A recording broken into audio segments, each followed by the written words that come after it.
Hello, everyone. How is everybody doing today? How are we doing? It's Pride Month. Happy Pride. Finally. Finally, we can be gay. At long last. Sorry, I was drinking my coffee. Evie, hello. Horpy Pred. Hello, Semaphoric Wave. I'm gonna just go on and switch over here, and then we can do Spiel. Spiel. Yes! Hello, everyone.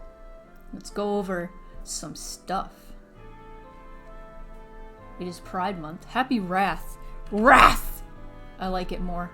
Honestly, with, like, what goes on, like, Twitter discourse every Pride Month in the past few years, we should rename it to Wrath, because I'm sick. I am sick of it. Everybody's just so angry and has to fight over the most, like, stupid bullshit. I'm just like, can we not? Pride is about being proud of who you are, despite society making you not want to be proud. Cool thing, there was this billboard near here that was always like some really like religious, like putting the fear of God in you billboard. It used to say for the longest time, when you die, you will meet God. And then they changed it to something less threatening. And then the other day, it is now like a pride billboard instead, and I'm just like, ho ho, ho ho ho. Wow. Pit Pride has been having a march instead of parade the last few years. Interesting. I mean, aren't they essentially the same thing? Like, what is the difference between a march and a parade? What? Ugh. Where's the music? Oh, there it is. Okay. So that's pretty cool. That's what's been going on with me. Let's get down to business. As Nightbot says, next stream is Silent Hill Summer. Silent Hill Summer. We're beginning the tradition, or at least continuing a tradition that I didn't know I started last year, of playing Silent Hill every year. All 4 of them. I'm gonna do it. I'm scared, and I'm gonna do it. Less music and celebration, more hollering for our rights. I like that. That's good. If I don't fight people who differ from my opinion by less than an arc second, how will I know my opinions are the righteous ones? Yeah, right? But Silent Hill Summer begins Friday. Friday.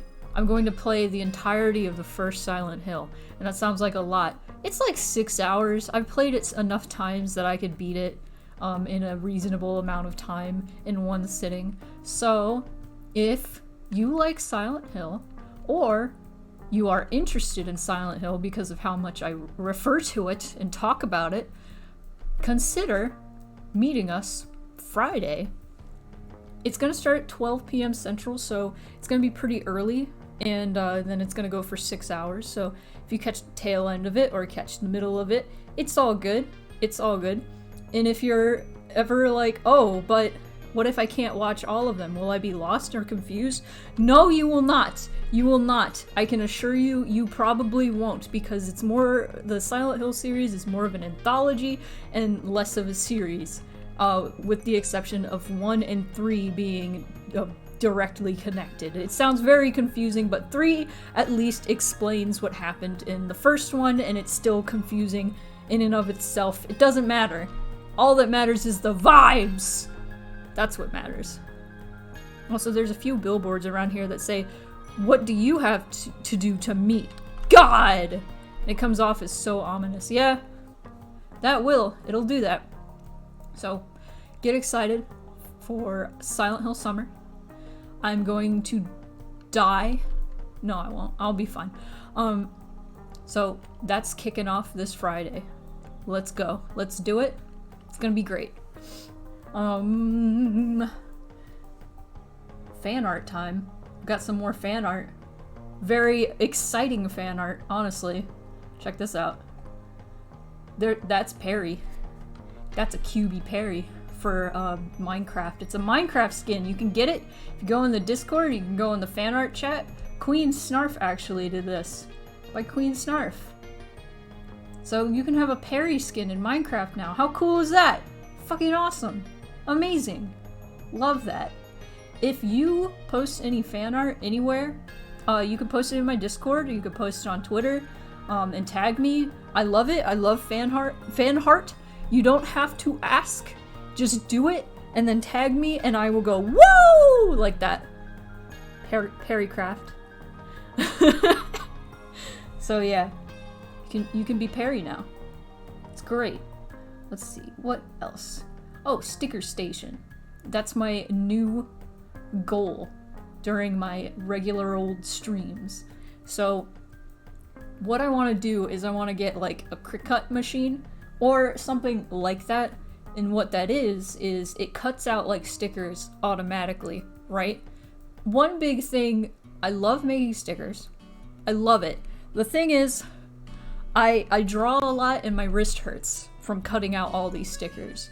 And I feel like it would help a lot with the sticker production for the merch tier on Patreon if I just had a Cricut machine of some sort that could just cut out the stickers for me.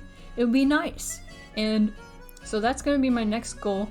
And along with that, the thing is, I have a printer, I have a laminator, I have like a bunch of stuff, machinery for the stickers, and adding a Cricut machine on top of that.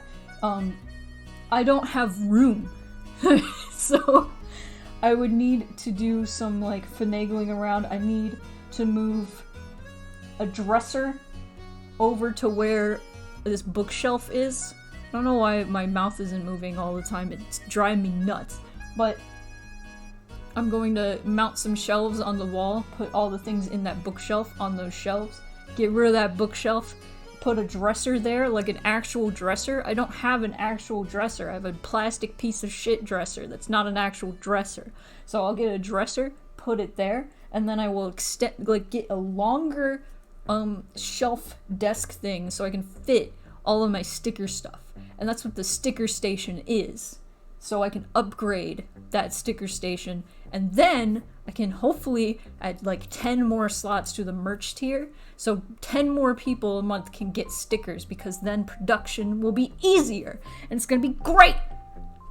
But, because we have that monthly goal thing up there, again, every $50, just like always, I will be giving out stickers to folks. Pretty soon, everybody in the chat will have had stickers given to them, and it'll be great. So, that is what is happening today. And,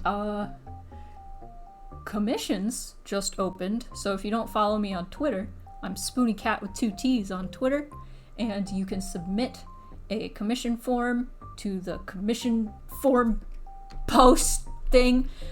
Taking limited slots because my birthday's this month. In a week, baby! I'm gonna be old. But that is what's happening right now in immediate vicinity. First, let's do a warm-up. Whoop! Yeah. Pierogi toss. So the warm-up, these are the stickers that are gonna be for this month. Let me get my little timer started. Whoa, birthday. Whoa, birthday. Yeah, I'm hitting 8,530. It's exciting. But here's the sticker theme is Undertale and Deltarune, because of Seam. And it's just all the shopkeepers and their shops. Not all of them. All the furry ones. I think all the furry ones. So I'm doing Catty and Bratty right now.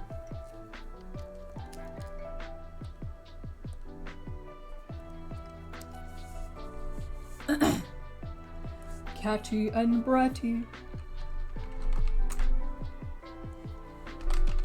Catty and Bratty.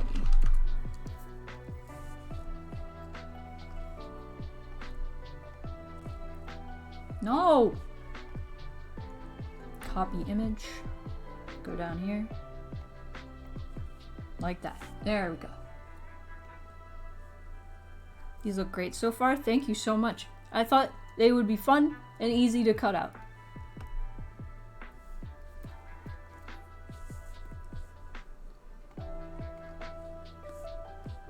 Do do do do do do do.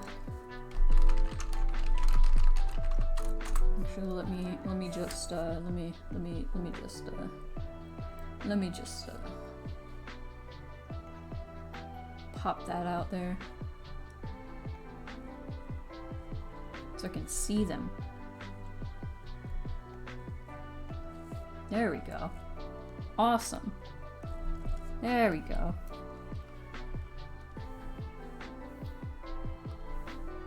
Yay! Gotta do that warm up, baby.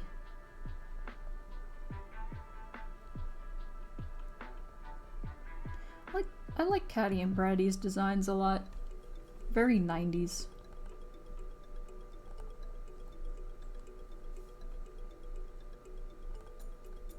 Also, I'm gonna do an experimental stream coming up soon, where you send me videos and I play whatever videos sent to me before the stream. If you are in the Discord, you can go to the video stream suggestion page and see what the theme is in there. It's animals.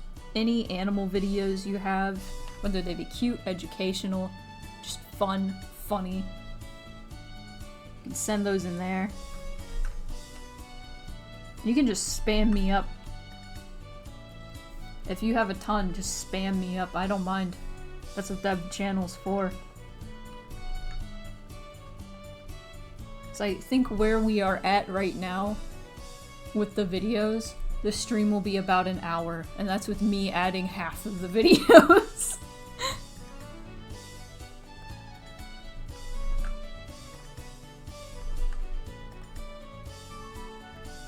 But we shall see how that goes, because the last time I did that just chatting stream, where, hang on. The just chatting stream, where we just started watching videos, and everybody just started recommending videos, and I was like, I need to put this under more control.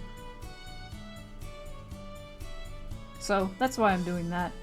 So if you have any cool, fun animal videos, you can post those in there. And if you want to join the Discord, !Discord, you can get the invite link. No. Semaphoric Wave posted a video with no animals. And I was like, hello?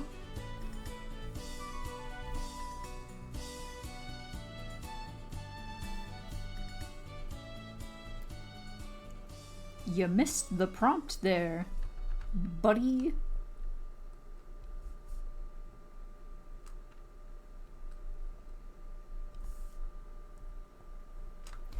Whoop.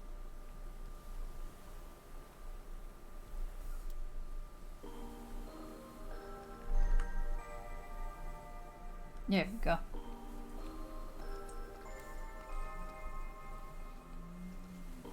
Oh, I want to make the sharper.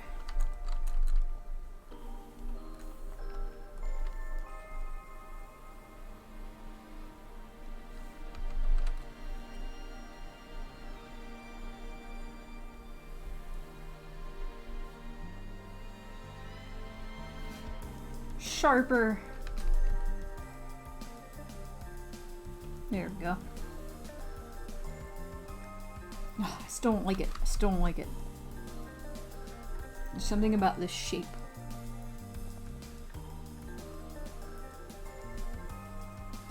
There we go.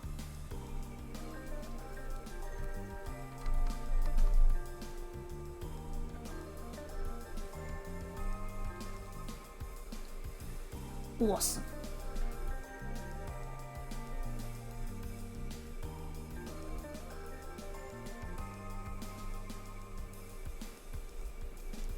I think out of these stickers, this one's my favorite. I gotta do burger pants too. Maybe. I do like burger pants. There's so many faces to choose from. So many lines. So many good lines.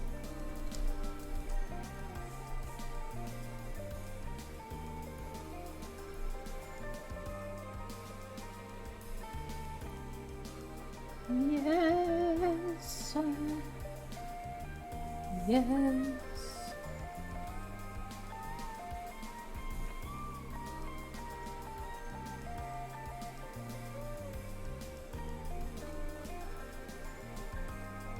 Oops. Wrong button. Hello! Hello, Poltraire. Day is going good.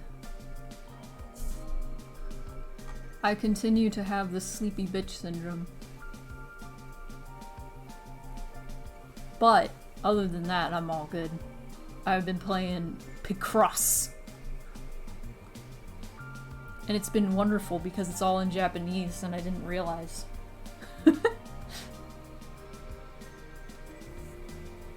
Penguin. I learned today that penguin in Japanese is penguin. Quietly lurking. Nice! Thank you for being here. Also, hello, Archivist.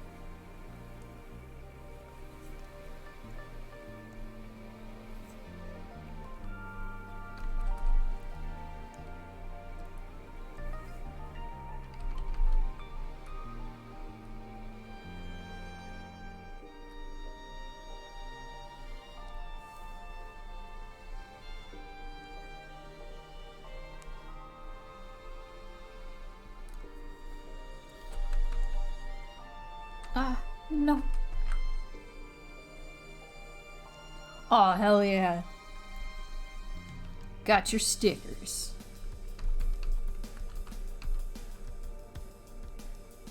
I'm glad you like your stickers. I'm excited about these Undertale stickers.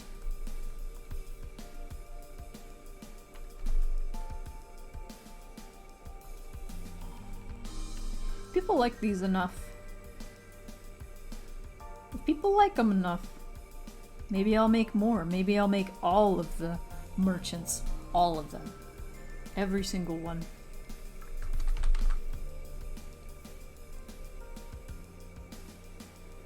Including Spamton, because it already feels like a crime that I'm not doing Spamton in this set. I just wanted to do furries.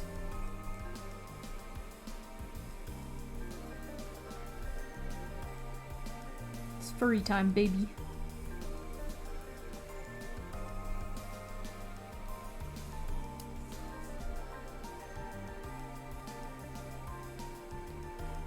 Ooh, boo, boo, boo.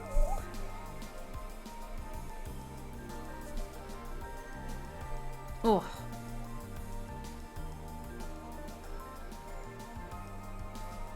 How hot is it where everybody is at? It's kind of nice today. It's like 69 out. Nice.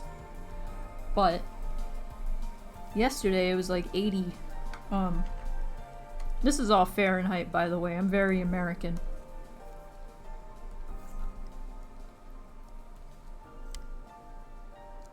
Nice and temperate. Nice.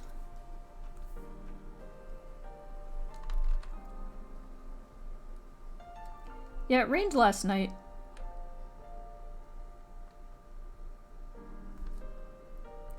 Oh, also, update on a possible Mario Party stream in the future. Played Mario Party with friends last night. It was a blast. It lags so much. Hopefully we can get it to a point where it doesn't lag so much, but it could have been because it was pretty stormy last night, so. And the connection was bad.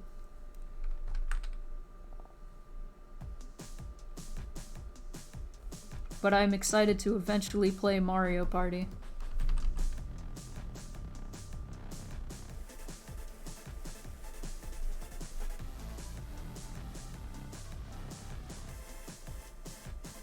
No, not France. With friends. I won. I am the winner. I dominated at Mario Party. I had 5 stars in a 15-turn game. Which is, I was out for blood, I guess. I'd say it was all up to chance, but most of it was not. I was just out for blood.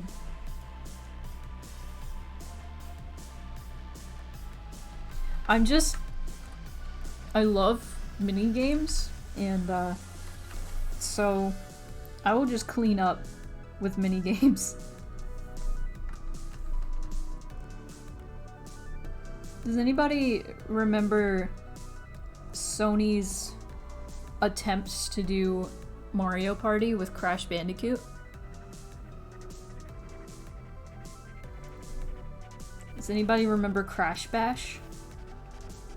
Because it wasn't good. It was actually incredibly bad.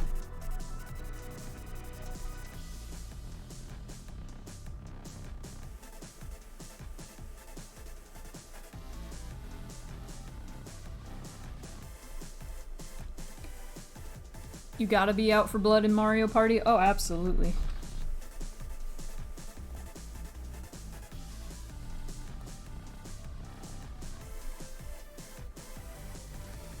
That is the way to play. It was funny because for some reason Discord was like breaking out constantly with me, so in the end I just gave up and muted myself, and then I was just communicating with stickers. And every time I did something that made everybody go, "Aw, fuck you," I just posted the Birdo, like, "Hi," sticker. Just playing as Birdo.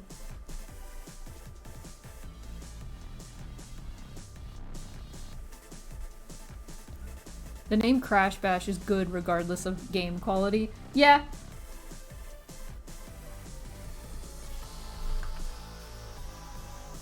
The thing is, they had like maybe 3 actual mini games and they just reskinned all of them. And there was no actual like board game aspect like Mario Party whatsoever. It was just, let's play a bunch of mini games and whoever wins the most wins. Which, that's fine. It was just kind of unbearable. Granted, Mario Party can be pretty unbearable, but at least it's fun and enjoyable.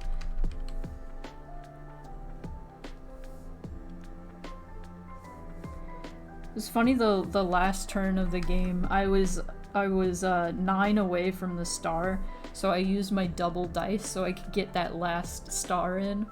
And I rolled an 8. And it was awful, and I was pissed. But I won anyway. And I'm excited to stream and show everybody how out for blood I am in Mario.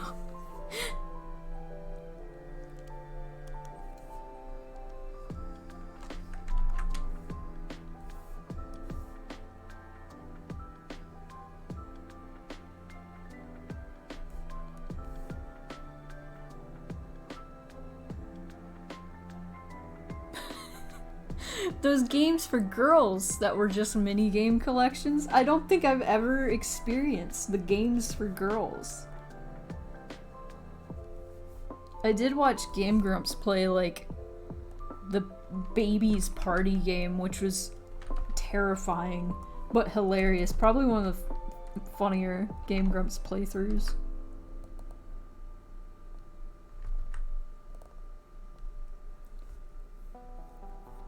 You used to have those? I missed out on something special, I guess.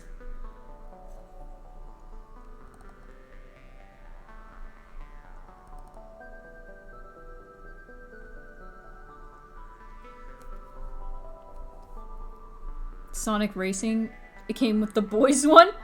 No way. games for boys. That's just so bizarre to me.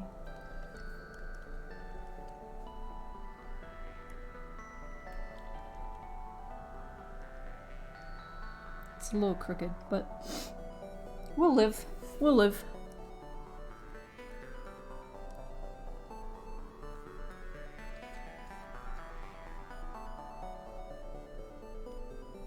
Should I put Caddy over Bratty?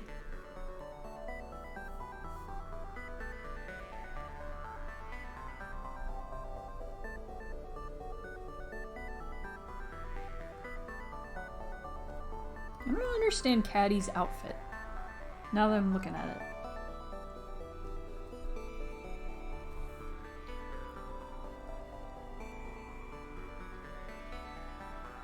That was 90% of the games you got, though, Ultra.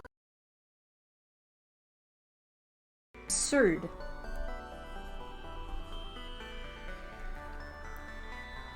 I knew a lot of people whose, like, library of games growing up was, like,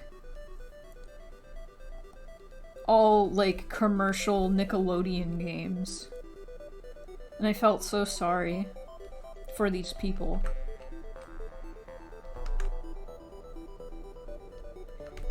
They were like, have you ever played Attack in the Power of Juju? And I'm like, thankfully, no, I have not.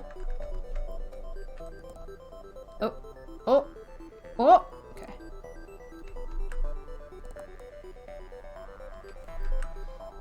Hello?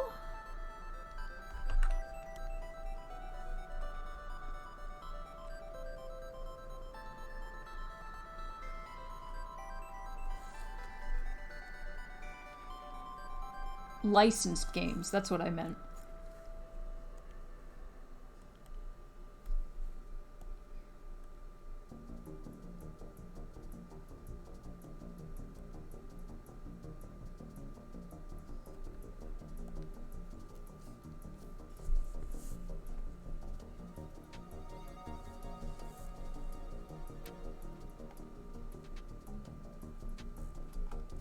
This one.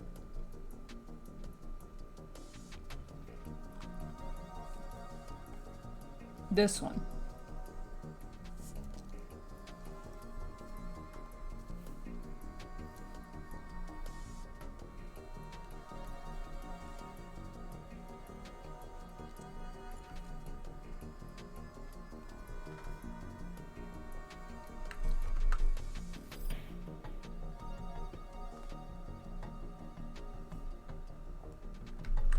She's got like actual paws.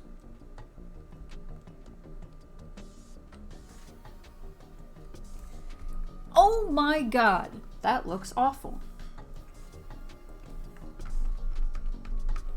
Failure. Okay.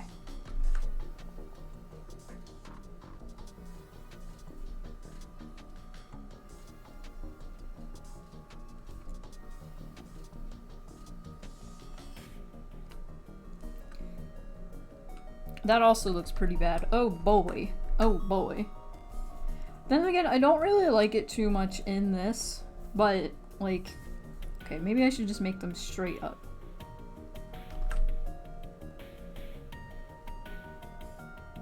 Like, no offense to the artist who did, Caddy.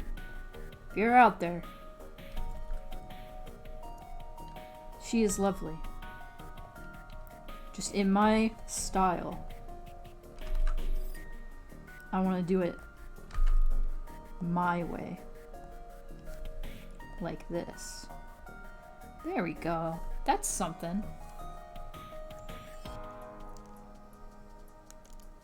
There we go. We got it. We got it. And we're gonna flip it. And we're gonna have a good time. There we go. Awesome. And then we can go over here. Erase.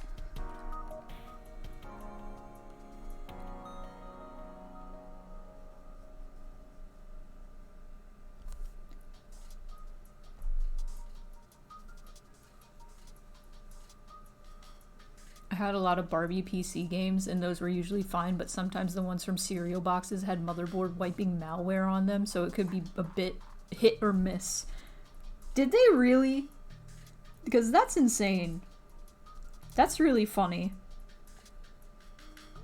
And unfortunate. Game. Okay, so much about what you said is just fascinating to me. A game from a cereal box. That is not something you can, like, run into nowadays. And also having malware. That is another thing. That's like... Gosh, that's so much. There's so much to take in. Barbie's Ocean Adventure is the reason we had to get a new PC when I was 6. Wow. That's beautiful and amazing. Oh, look at them. Okay, before I do anything else, check that out. And then...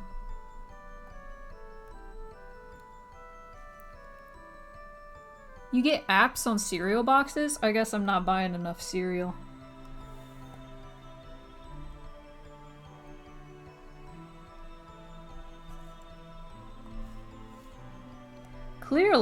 Clearly I'm not buying enough. I'm not using the right fill bucket. Oh god, it's the toot! It's the song that has the random misplaced toot. Oh, it kills me every time. It's so funny. I thought about taking that off of my playlist because of that, but then I was like, no, it's funny. I'm gonna keep it forever.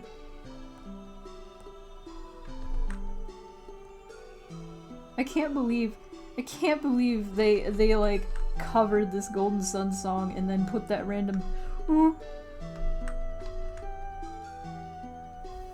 and didn't notice. Hey, maybe do something about that toot. The misplaced toot.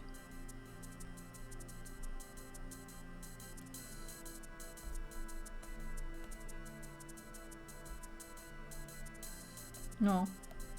There we go. They are here, and they are queer. Oh.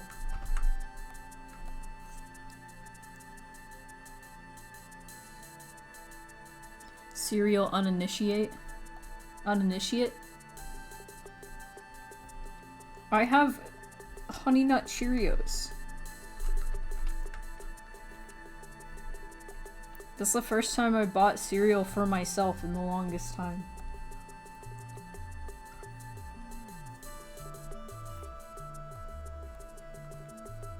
I try not to eat too much bread. But I do anyway. 'Cause it's good! Also, cereal is really sugary. Sugar makes me sick if I eat too much of it.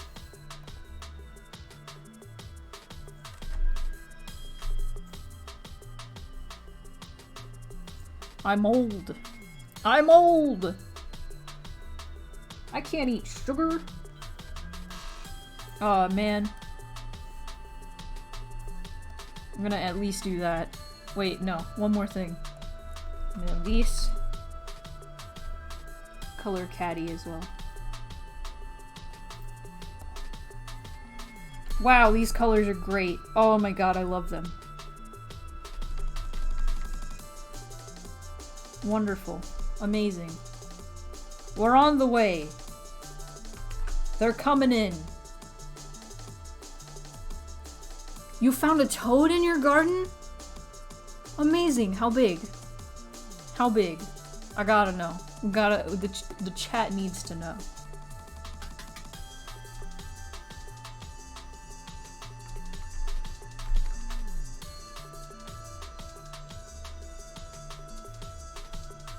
Big? Like palm of your hand big?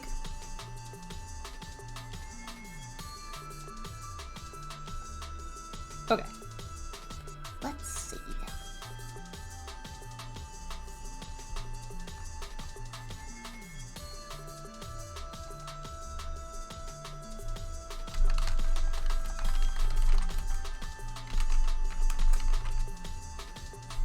I'm pretty sure that's 3. Yeah. Yeah. Yeah. Wait. Why isn't my mouth moving?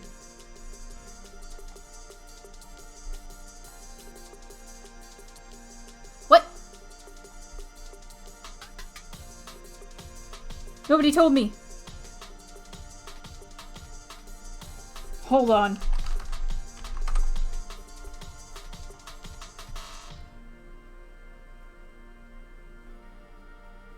I don't think you know inches very well. That's pretty big.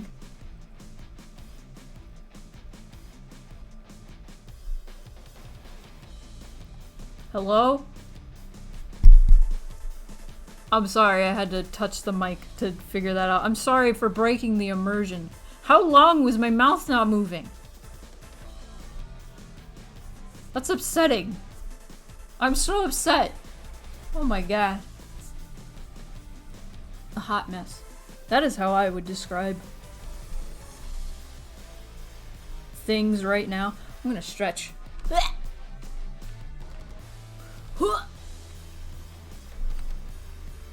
I made some, You were watching the toad? Oh no. Oh no. That's why people were leaving, because they saw me and they're like, oh. They don't actually talk when they talk. It's just an image that blinks. That's why nobody's staying. No! Upsetting.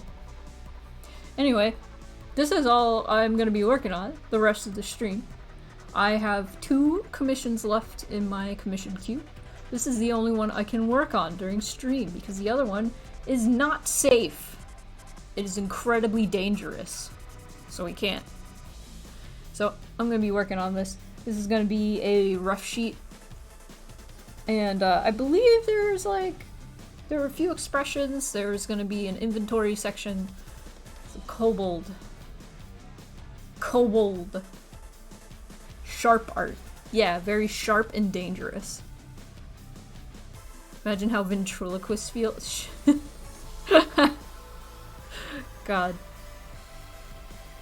Imagine.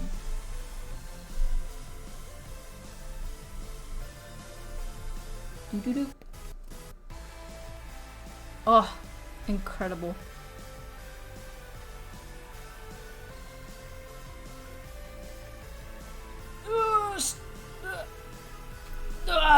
Okay. Ready to go. Let's go for real.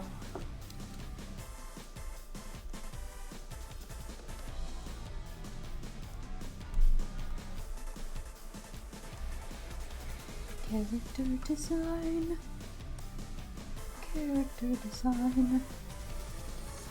That is what we are doing at this stream.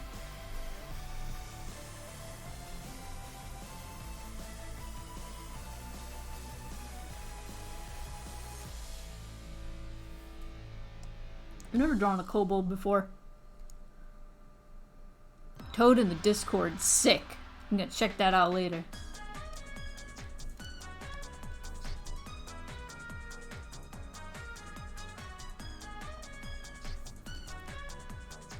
Actually gonna... Yeah.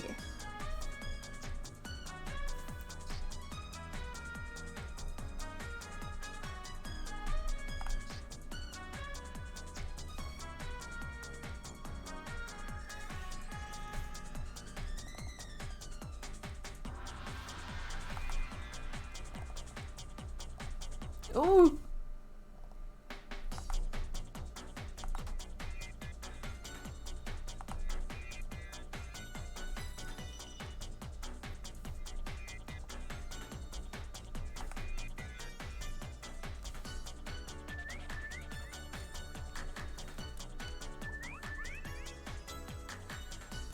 Toad in the Discord, what crimes will he commit?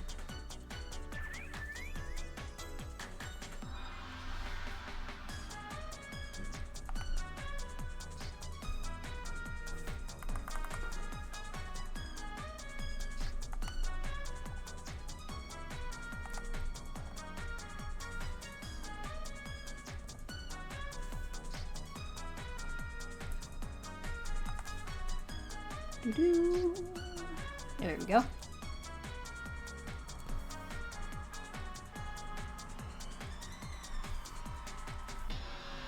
Does anybody have any fun or exciting plans for Pride Month? Or the month of June in general?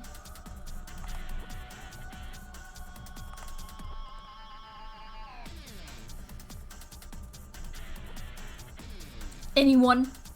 Anyone? Oh my god, it did it again. Oh, it's good. Never mind. I thought my mouth just wasn't moving again.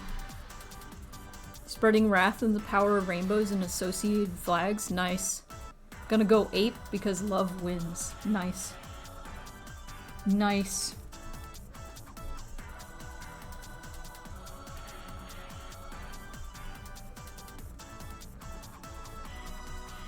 I have never been to a Pride event. I kinda want to this year if it'll be safe. I don't know if it will be, so I'm kind of scared about that.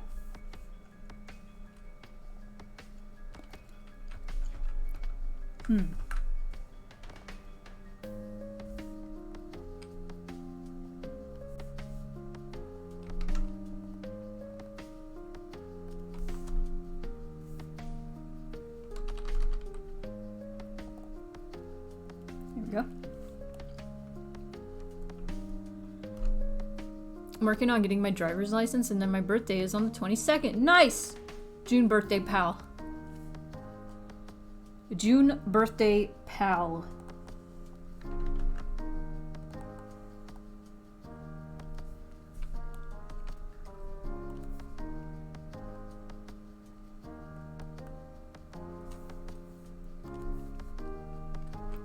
My first Pride Parade was just before the pandemic. Looking forward to many more. Nice. I've passed by the Pride event that happens here. And I was like, that looks fun. But I want to be prepared. I want to be ready. So at Disney World, I don't know about Disneyland, there's gay days is a thing. It's not an official Disney thing, it's just there are a lot of people in the Orlando area that are super gay. And especially people that work at Disney. And so there's kind of like a tradition within the month of June where gay people will go to Disney and they will identify each other by wearing red shirts on gay days. I think it's a specific weekend in June, or it's like just every weekend. I can't remember. I don't remember. So that is the one, like, I guess Pride event thing I have done. It was kind of uncomfortable. Personally for me, like, there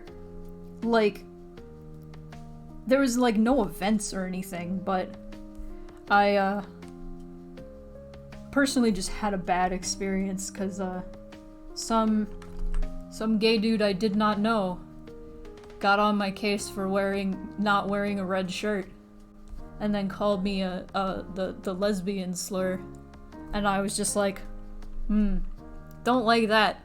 Thanks. And I'm okay. I don't. It wasn't even like he was a gatekeeper. He was just like playfully calling me a slur, and I was just like, can we not?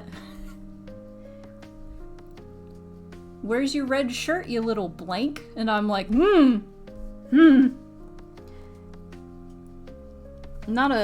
personally, like, if it was like a friend, somebody I knew, that would have been fine, but since it was a complete stranger being playfully rude with me, I was like, can we not? I hate that. I hate playful rudeness when people don't know each other. I feel like the internet,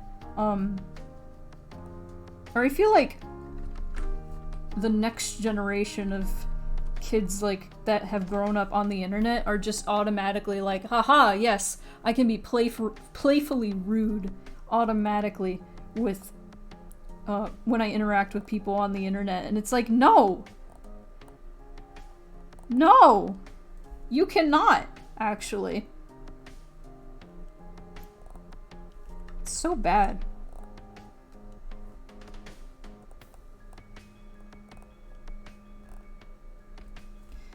Man, this tablet pen sounded crunchy today.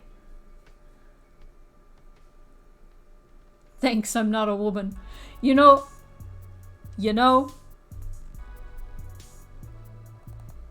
you're right. It's funny, like,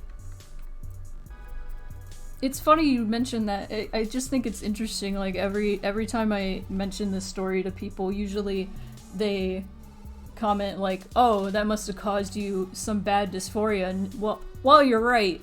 The first thing that makes me go yikes is that they used the D word to a complete stranger. That's always like, that's always been a thing that has bothered me about like the LGBT community is not to complain about the LGBT community during Pride Month. But there will be like, it's mostly, I'm gonna be real, it's mostly cis gay men who think that it's okay to be to like call other people in the community slurs because it's funny, and who can also just be incredibly misogynistic, like, because it's funny. Because, oh, they don't like women because they're gay. Haha, isn't that funny? Isn't that great? It's hilarious because they only like men. And it's like, it's bad, and I wish and hope that we're starting to move away from that. Because I do occasionally meet a guy that is still like, yes, my entire personality is I hate boobs. And it gets old. It gets old, man. It gets real old. There is a difference between liking and respecting people, absolutely.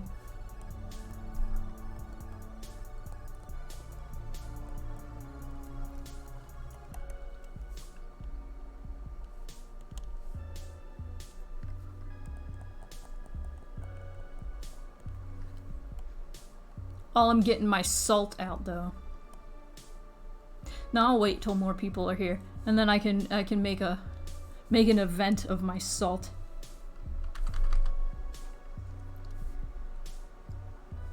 Gotta make sure get your salt out the first day of Pride Month. It's important. Remember, get your salt out.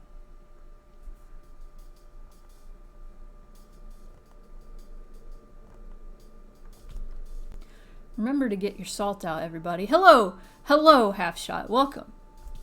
I'm drawing your kobold. Development in action. Yeah, I'm doing the line art right now. And then I was gonna flip. And do the back line art. Pre-salt your pride, yeah.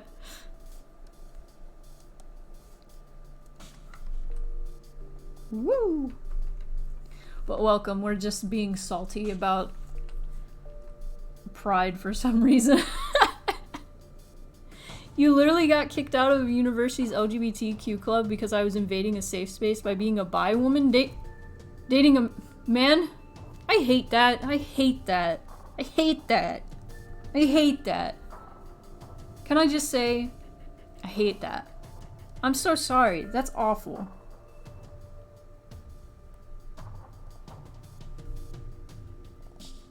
I hate... Oh, man. I hate how the community gatekeeps like that so much. Oh! Oh! You've been gifted a sub! Enjoy your sub. And it wasn't Queen Snarf this time. That's incredible to me, actually. Thank you, Poltrare, for the gift sub. Enjoy your emotes, Halfshot.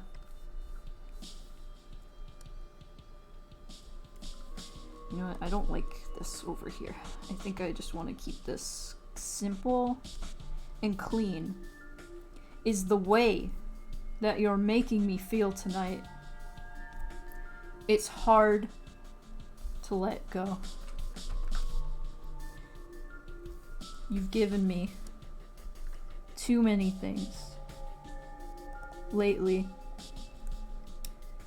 You're all I need. You smiled at me and said, "Don't get me wrong. I love you. But does that mean I have to meet your father?" What is that, the line? What a weird line that is. I'm so far behind on Twitch, I didn't know you could do that. Yeah. Twitch is moving at the speed of light. There's like, I've been streaming on Twitch for like 2 years. And there's always features that I don't know about, that I find out about. It's in Queen Snarf's honor. Amazing. JG, hello, welcome.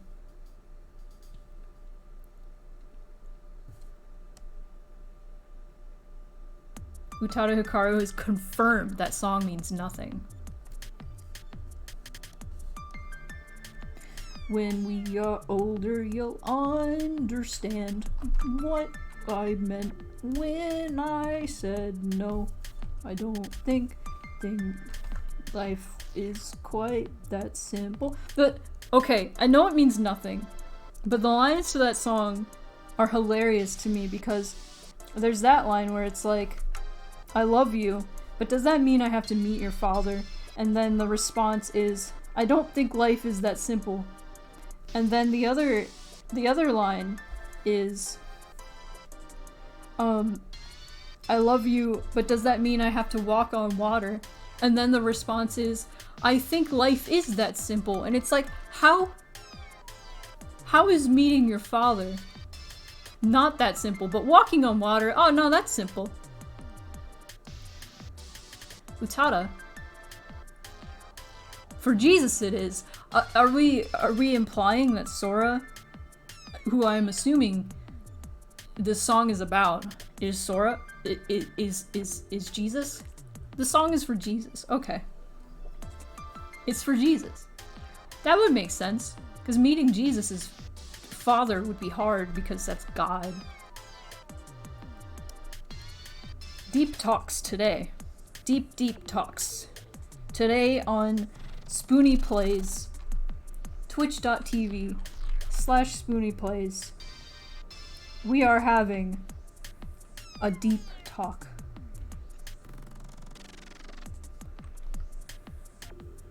If I could ask God one question, what would it be?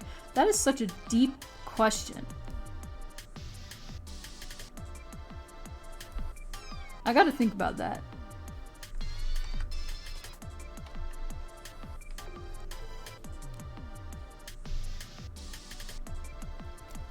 What do you have to do to meet God? God! You have to die. When you die, you will meet God. Like that billboard said.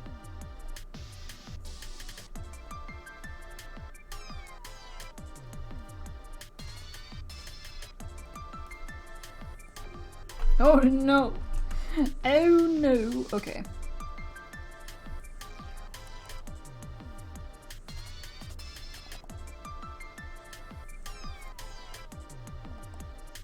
My hand is falling asleep drawing.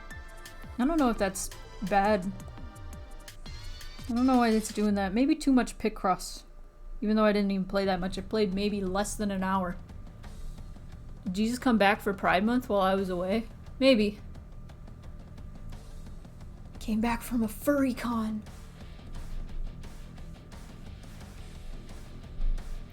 How reverse entropy Because if that's possible, then we suddenly have eternity to play with. Whoa!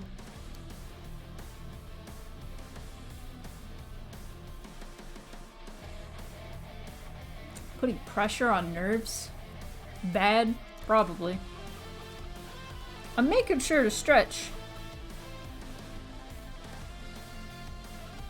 Oh, check that out.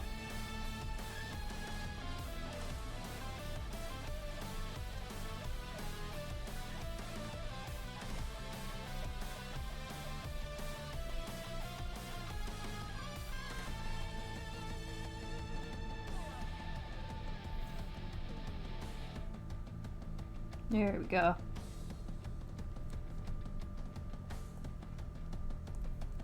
I want to see Jesus at Pride. Now I'm just thinking about that. That'd be great.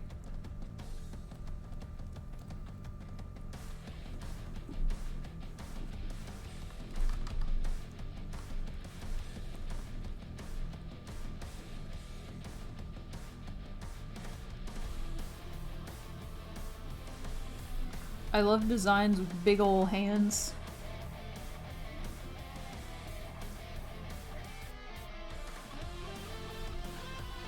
So I indulged. I just went, oh man, what if Kobold big hands? Oh, wow, that's a bad finger. There's so big chunky hands. It's like no wrist.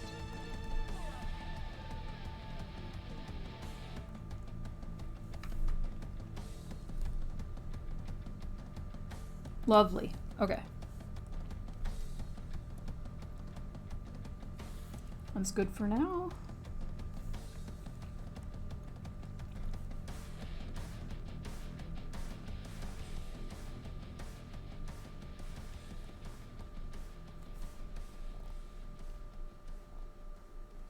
There we go.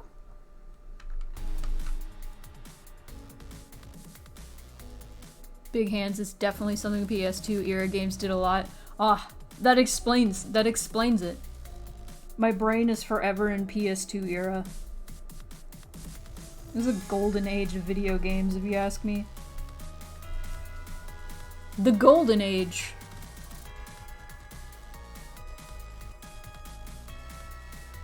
Saw a guy dressed like Jesus at a Ren fair once. He was indeed mirthful. Also, that reminds me of my friend's current Twitter name, which is Reverse Popeye. His arms are normal and Spanish weakens him. That's great.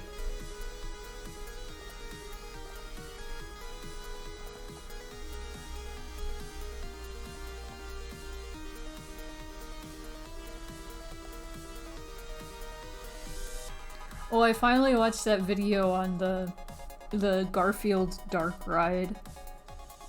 And I'm mad that I didn't start watching Defunct Land earlier. Because I always thought that might be something I'm interested in because I used to work at Disney. And I know a lot about Disney. Because I grew up in Central Florida. That is where I lived many of my life. And I know a lot about theme parks in general, because just by, like, secondhand knowledge from my dad. Spoonie Origins. Hello, Cass. Welcome. But yeah, that Garfield Dark Ride story was, wild.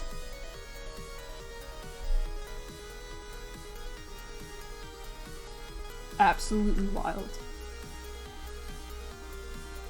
The most recent video, Defunct Land video I watched was, the Cinderella's Castle attraction in Tokyo Disneyland, which had the Horned King in it for some reason. They were like, let's put a bunch of villains in. What villain should we put? Put the witch from Snow White. Put Maleficent. Put Stromboli. put, the Horned King from Black Cauldron. Everybody knows that guy, right? Metal as hell. I actually really loved Black Cauldron when I was younger. Stromboli's pretty obscure. That's Pinocchio villain, by the way.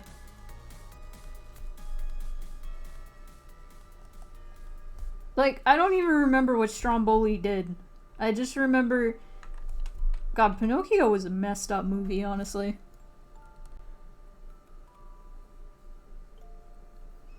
Appears with a clownish honk. Hello, Cal. Welcome.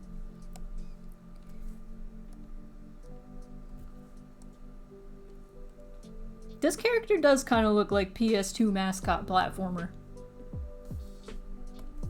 I'm digging it. I'm digging it so far.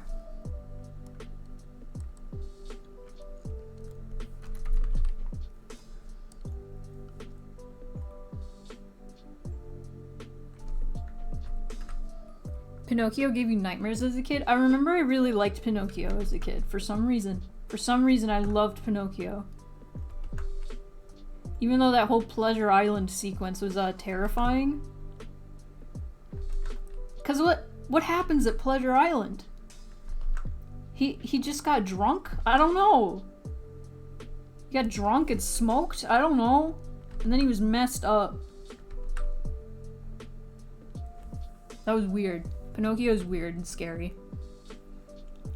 Thank you, Nightbot, for reminding me. Silent Hill Summer begins Friday. I'm gonna play the entirety of the first Silent Hill. Get ready. I'm going for 6 hours, baby. I thought about doing the UFO ending, because that would have been shorter, but I would need to have a normal save file finished, and I don't have any save file finished on this computer, and that would suck. That would be hard to get that done before the stream. So, I think what I want to do is I just want to play normal mode, as opposed to easy, which is what I played last time. So I'm gonna not be a weenie and I'm gonna play normal mode.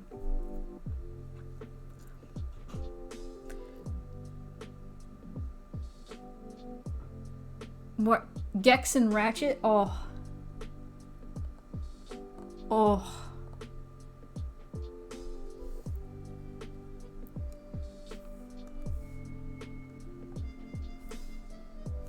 Gex is PS1 though. But that's close. It's close enough.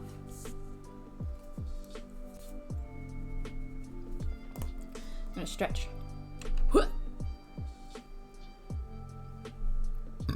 Oh, excuse me. I'm burping while I'm stretching. Disgusting. Disgusting! Ugh!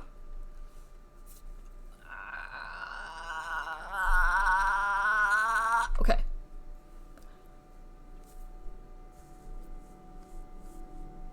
Bow. Bow bow.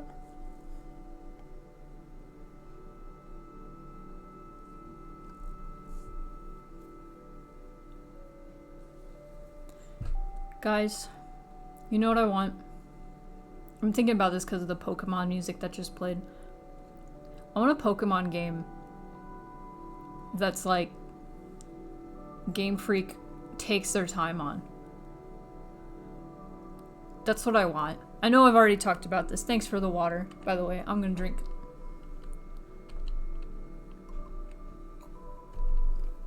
I want a Pokemon game that's finished. God damn it. Is what I'm saying. I went on a mini rant. Went on a mini rant about Legends Arceus, which is fun. It's really fun, and I really love it. But there's just so many small, like, quality of life things that have kept adding up and have, like, eventually made me lose most interest. I'm at the point in Legends Arceus where I'm just like, I just want to idly, like, go and fill up the Pokedex, which is fun. I really like it. Maybe things will change now that Junichi Masuda's stepped down. Maybe. The new one looks great. I just want them to take their time on it, but they're not gonna because Nintendo's gonna rush it out the door like they usually do. But like, I could go on forever about like all the tiny little quality of life things that bug me about Legends Arceus. As much as I love the game, there's just all these small little things where I'm like, if this was kept in the oven a little bit longer, it would have been perfect. There's things like, oh, you can ride a mount. You can ride a mount. But can you throw Pokeballs while you're on it? No. Of course not. Why would that be an option? But the thing that bothers me about that is so much of the gameplay is reliant on you throwing your Pokemon out or throwing like balls at Pokemon. Why wouldn't they make that an option? Why wouldn't they incorporate that into the gameplay? You can ride a deer and then throw Pokeballs. And then they're like, oh, but you can throw Pokeballs on Basculegion. Yeah, but throwing Pokeballs on Basculegion fucking sucks. I hate it. Oh, but you can jump while you're in the water and then you can aim and it slows down time. Why? That's stupid. I'm salty. I'm getting my Pokemon salt out. It's so hard. They're like, here, you can throw Pokeballs on Basculegion. Only Basculegion, though. This Sneasler is really... I love Sneasler. I love Sneasler's design. It's so fucking dumb that you're in a basket on Sneasler's back. Wow. Because Zelda did it. Throwing Pokeballs from a giant fish's back. Lechonk. I love all the new Pokemon designs. I love Lechonk. I love that his name is Lechonk. It's great. It's great. Oh, bullet time. I see. Lechonk.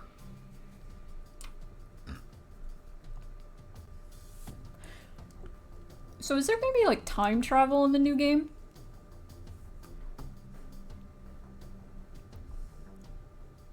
Because I'm getting vibes about, because like the theme is past and future, right? Is that gonna be a mechanic? Because that would be sick, honestly.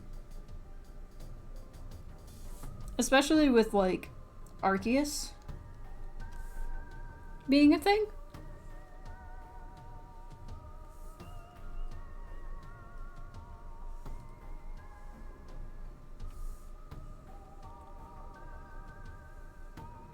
Yeah, what? Okay, I'm unfamiliar with like the Sinnoh game because the last time I played it was several years ago. It was like 15 years ago that I played Sinnoh.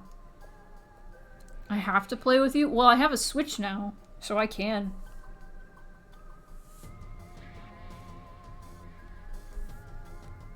But that'll be fun.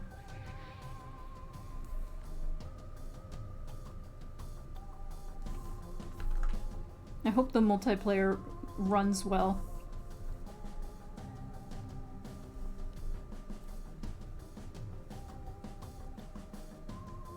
Emmett and Ingo are from Unova?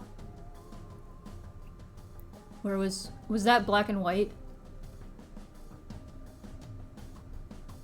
I can't remember. I'm so bad. Okay. Where's Ingo? Was he a gym leader? He looks like a gym leader. I don't, like, they're the subway bosses. Okay, that's why I don't remember them. When it comes to, like, characters in Pokemon games, unless they're, like, big characters, I don't really remember them. I feel bad. Like, I remember N. Of course I remember N.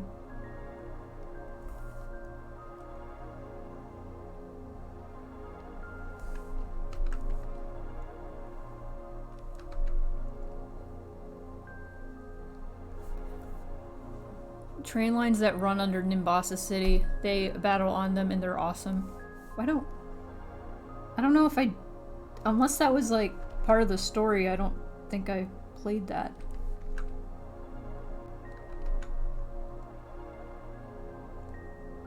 You know what Pokemon game I actually do remember, like, all the characters in?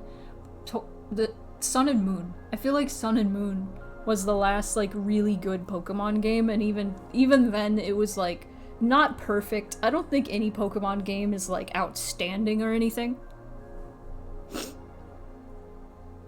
It's completely optional. That's why I don't know.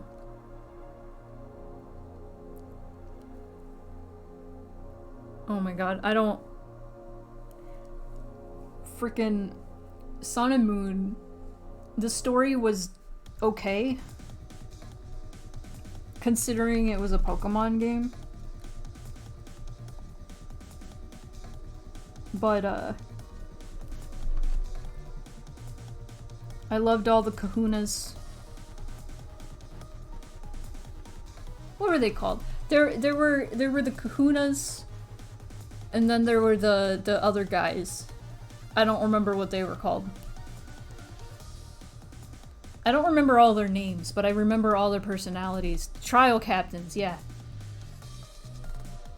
The first one, what was their... They were so gender. They were so gender. The pink-haired one. The normal type Pokemon one. They were so gender. I refused to believe. Elima, yes. I loved them. I'm gonna call them they and them. I don't care. The game was like, he, him, and I was like, no! Gender. Assigned non-binary. Sorry.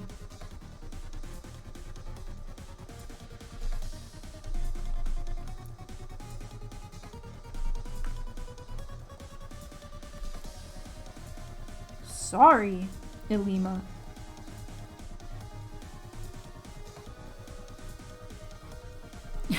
Happy Pride to Elima only.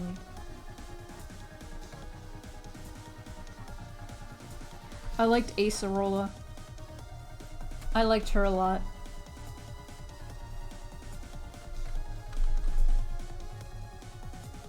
And then there was Mallow. Oh my god, Mallow was cute.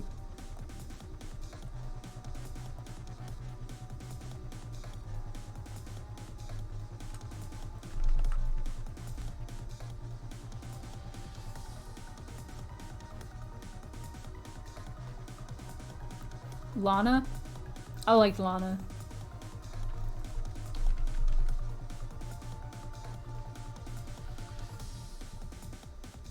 God, there's so many Blorbos. So many Blorbos. So many Blorbos in that game.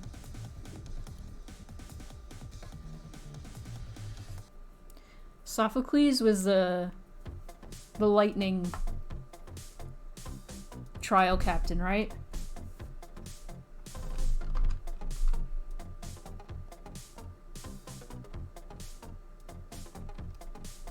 Roly-poly kid, yeah! I liked the fairy trial captain. Except you don't... I mean, you can fight her later.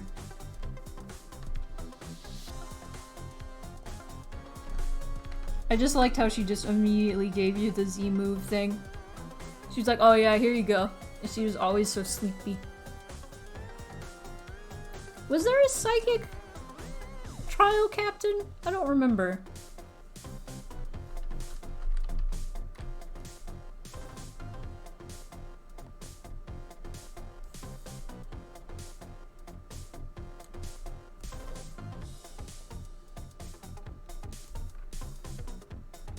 Not in Sun and Moon, at least. Oh. What was the name of the rock type kahuna? I loved her. She was great. I always forget her name though, I don't know why. Olivia? Okay. Girl boss. Oh my god. She was so good.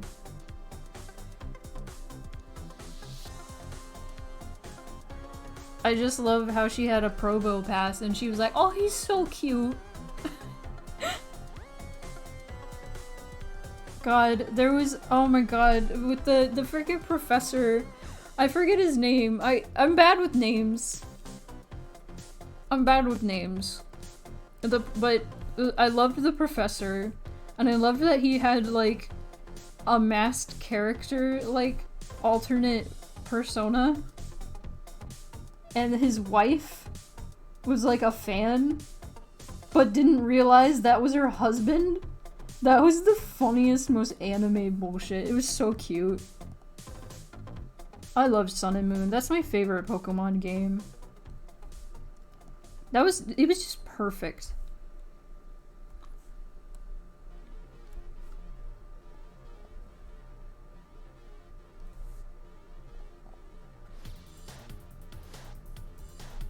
Let's see.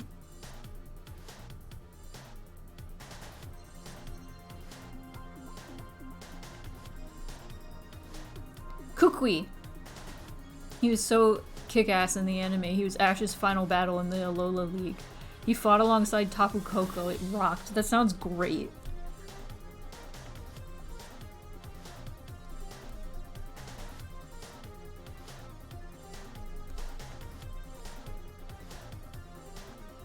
Kukui was great. What a great professor.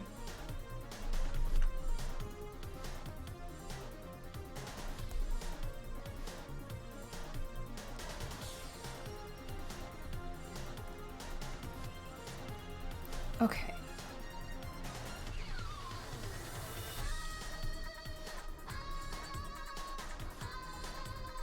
Oh my god, what a short little friend. Small pal.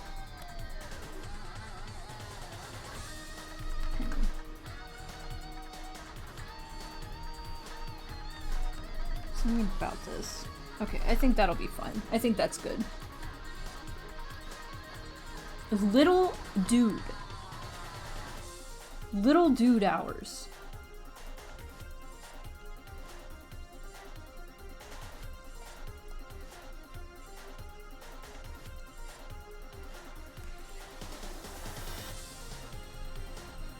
A friend and boy.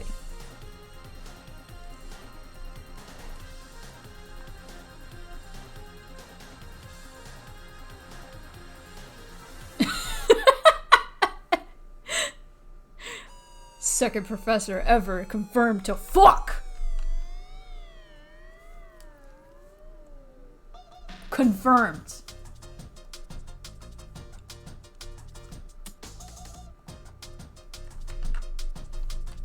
I love Kukui. I'm sorry!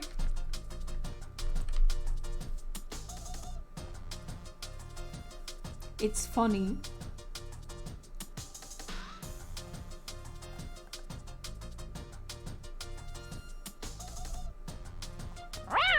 Oh shit. Eggbot? Are you a bot? Or are you real? Guess we'll never know.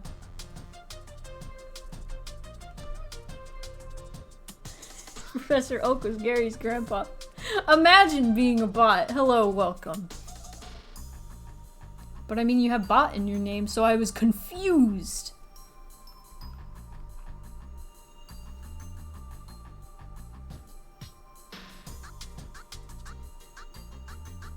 Confusion. Oh. Welcome, we're drawing dragons. I don't know why I started talking like that. Kukui and Burnett's son is called Lei. He's such a little darling.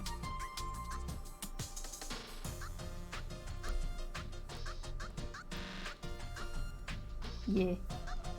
I mean, we're drawing a kobold. Different from a dragon, but basically just a tiny dragon if you ask me. If you ask me.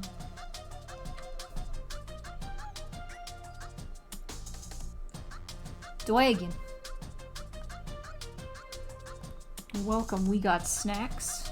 We got dancing Dancing Pugs, thank you so much for subscribing with Prime. Awesome. Dragon, but with less hot sauce powers. Thank you so much.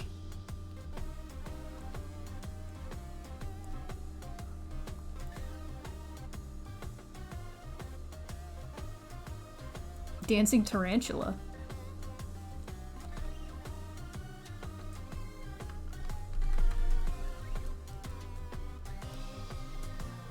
I hope you enjoy your stay. I do a variety of streaming of all types. The most regular streaming is doing art commissions and assets for games. Currently working on a visual novel, so that's a whole lot of like sprite drawing and you know, backgrounds for that. So that's real fun. Other than that, I do like playing a lot of indie games. Specifically, a lot of horror indie games. It's one of my favorites. And a lot of like nostalgic games, remakes of old games.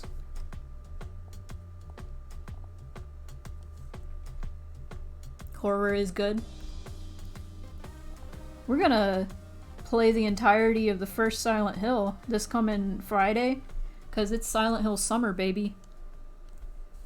We're starting the tradition of playing Silent Hill every summer. Every June, it's Silent Hill month for us.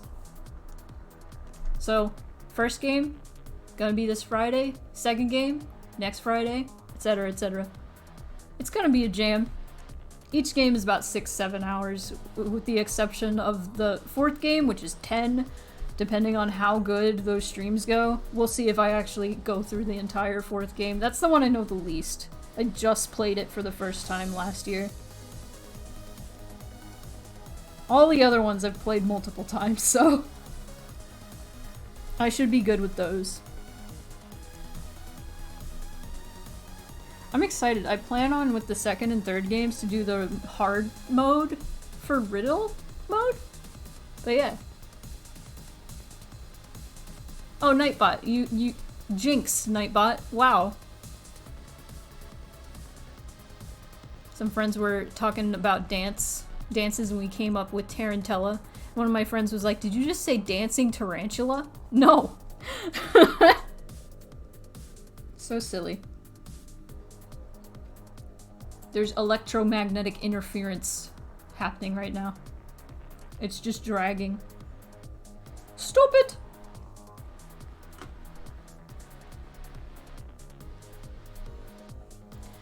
Spoonie, can you truly pack all the deep lore of the trauma of circumcision in just 10 hours? Cal, do you not know about this? I swear. I swear, Elliot's not just being weird. There is a whole tale about a mod on the Silent Hill wiki that was insane. And... oh no. No, you're good. No, we're good here. These streams are intended for 16 and older audiences. I think we're good if we mention circumcision.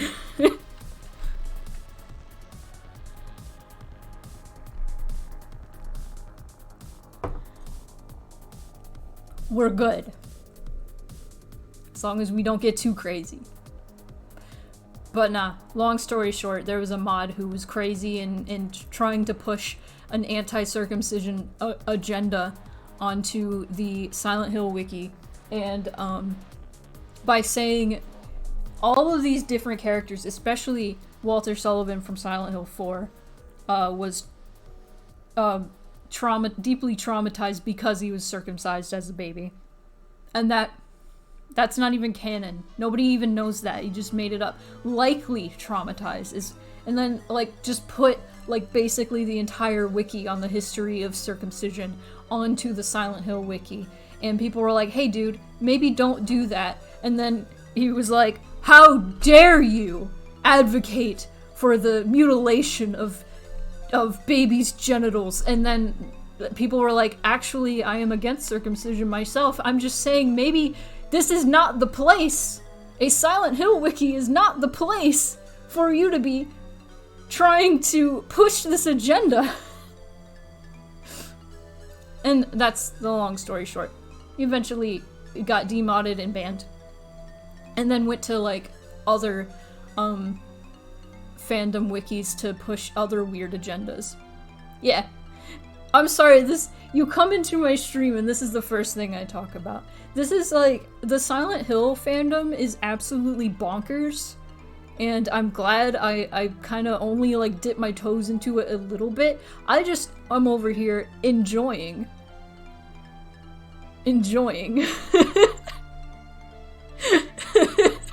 Silent Hill. There are so many, like, Silent Hill probably has the most, like, batshit crazy, fandom out there. Ugh, I'm sorry for derailing for a second. I'm sorry, Bianca, no need to apologize. It was funny. The Silent Hill fan base is the most pro-circumcision movement. No! You're getting your new PC tomorrow? Nice!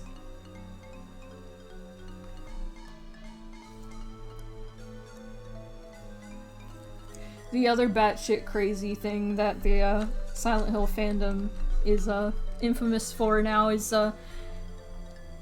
that indie game that never happened, probably because the Silent Hill fandom destroyed it. That indie game Abandoned that didn't look good. No offense to the dude making it, but there was an indie game announced called Abandoned that for some reason the Silent Hill fandom caught wind of it and thought it was a secret project by Hideo Kojima. For some goddamn reason, it was things like, oh, there's snow in the trailer. You know what else has snow? Silent Hill. Stupid shit like that. And the name of the developer, like, spearheading the entire operation, his initials were HK. And people were like, HK? Like Hideo Kojima. Just, it was insane.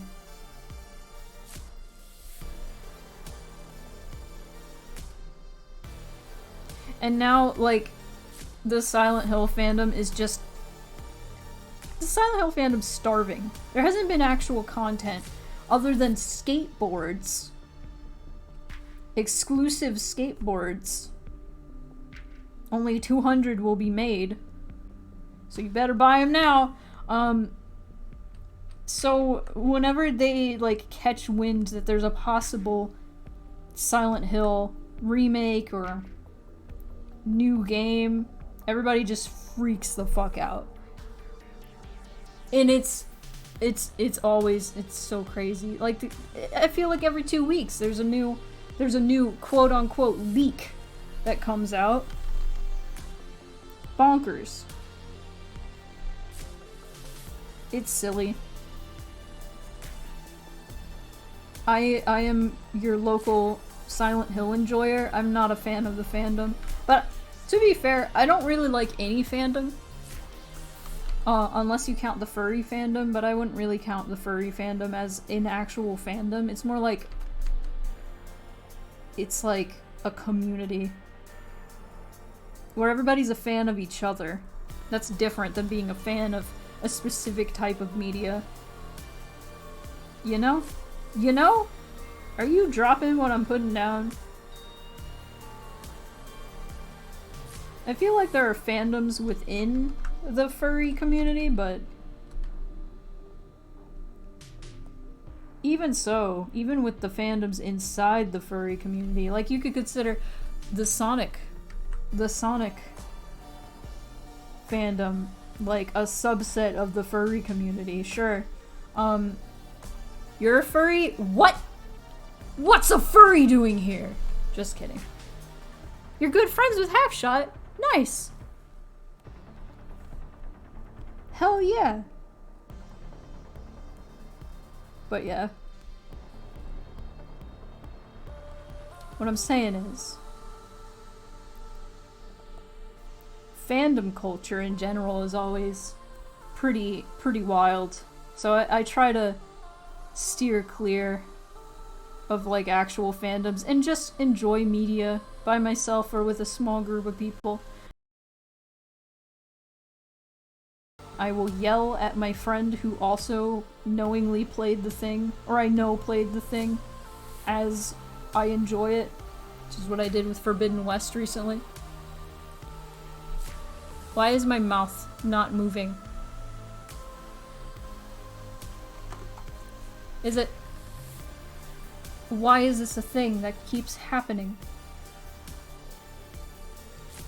Hello? I'm talking to you through my mind. Does this need an update? Perhaps. Yeah, this is the second time it's happened. Well, let me blip out of existence for a second.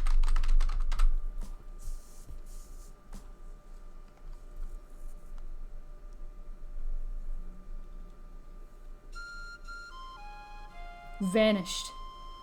Disappeared. This doesn't usually happen. Hey. Hey! Okay, now we're working. I'm glad I can see OBS. Get some rest. Have a sleep. Have a good sleep. In fact, even. Thanks for stopping by, Cal.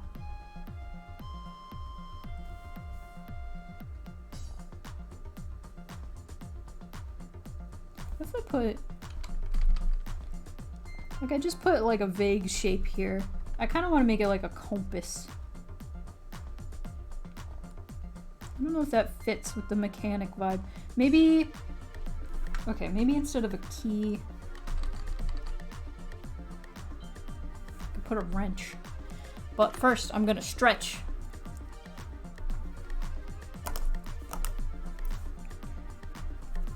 There we go. There we go. Zoom out. There we go. Whew. Excellent. Remember to stay hydrated, everybody. Yes. And also stretch, because it's good for you. I swear, for the love of God, if you use your wrist a lot for gaming, for drawing, for anything, remember, take breaks. Take short breaks to stretch your wrist, like every 20 minutes, 25 minutes, 30 minutes, around that. Please do that. Please do that. Otherwise, you're not going to be able to use your wrist for like a week because you're going to mess it up. And it's going to suck.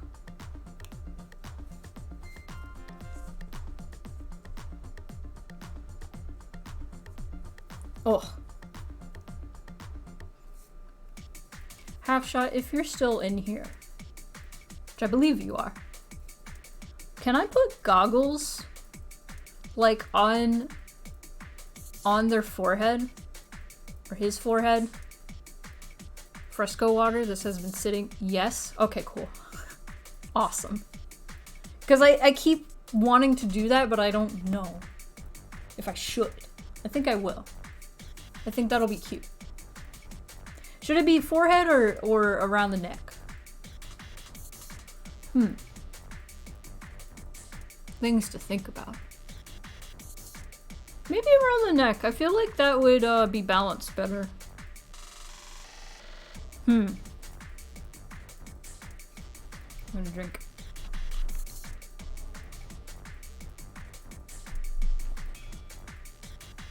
Ratchet and Clank style character?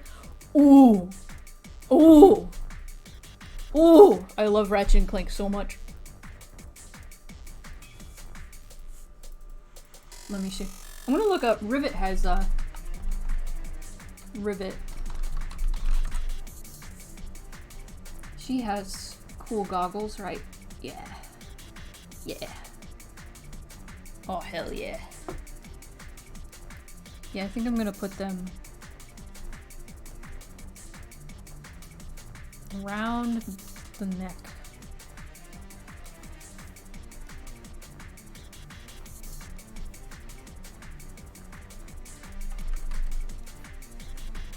These are fairly simple goggles.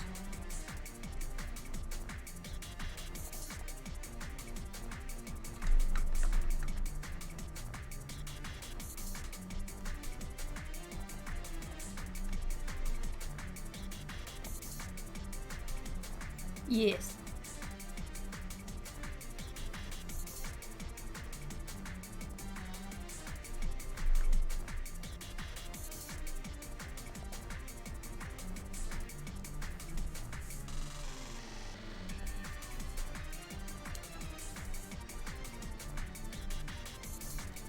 I need to play that new Ratchet and Clank. I don't have a PS5 though. And I'm pretty sure it's only for PS5, but I could be tripping. I could be incorrect.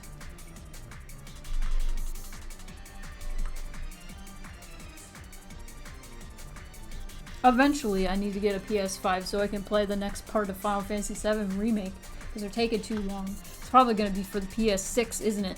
Isn't it? That's how long they're taking.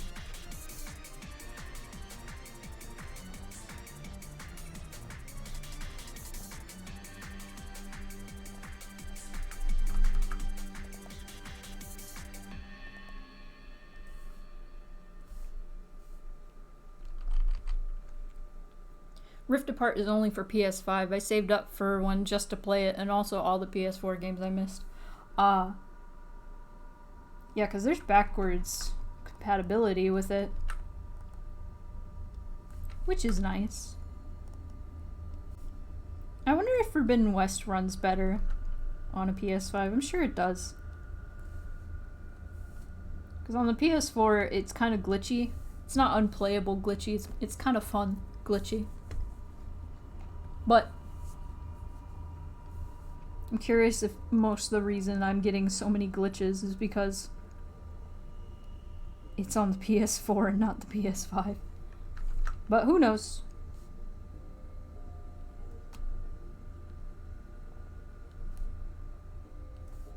Who knows? Makes the load times better and the frame rate smoother. Not sure about the rest.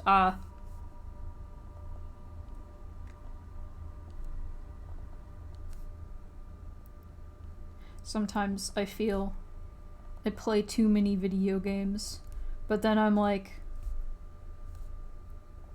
do I need a PS5? What games would I play on the PS5? And I think Ratchet and Clank Rift Apart. And then I'm like, that's it. That's the only one I can think of. Then again, I did get a PS4 just so I could play Final Fantasy VII Remake.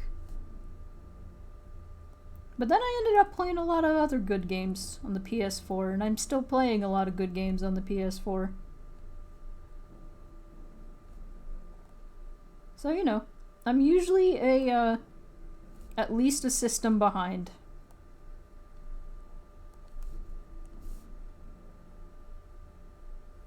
I've only had my PS4 like 2 years.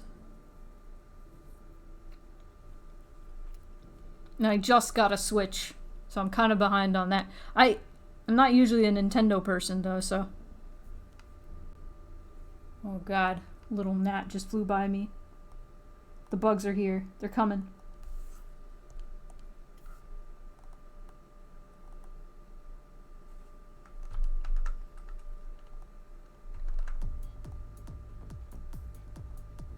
Woo!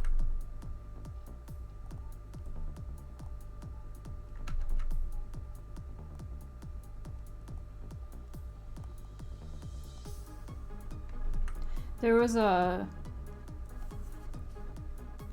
meme going around that listed like 75 like game series, and you just like check mark like all the ones you've played, and Or maybe it was 100. I don't know. Somebody I follow played 75 out of the 100 games, and they're just like, I play a lot of games. And I was like, I play a lot of games too. Let me see how many of these I played. I played 20.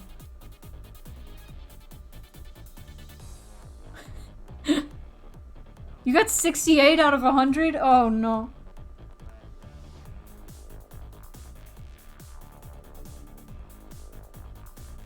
Yeah, I got 20, but a lot of the games on it were like Nintendo or Sega games that I missed.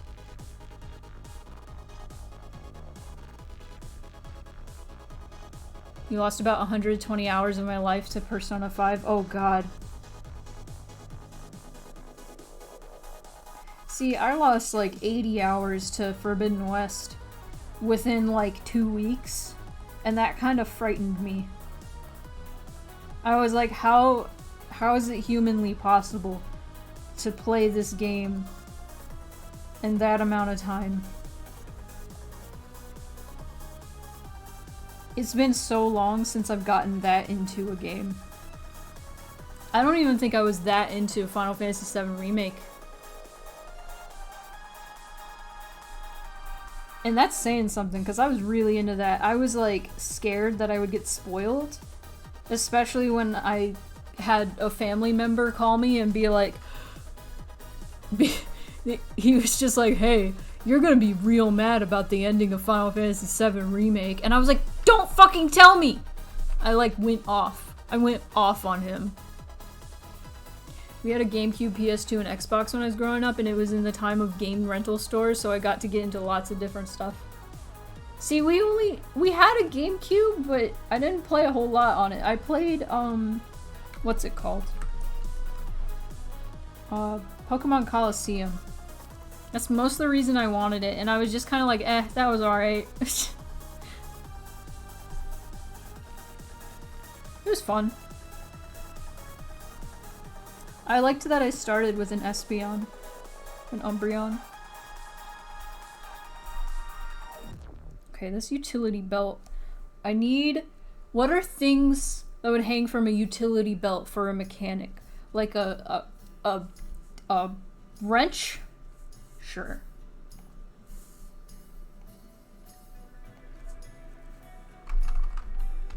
Wrench. Looking at wrenches.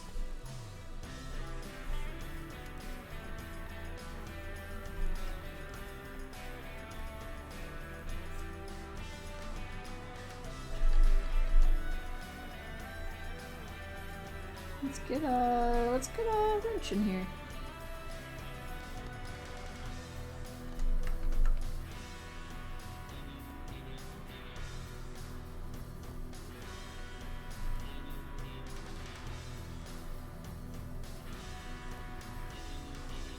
Dangling.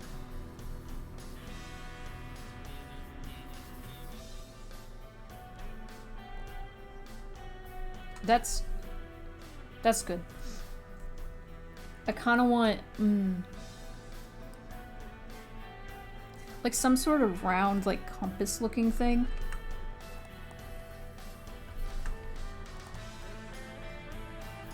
This is like some unknowable gauge from the future.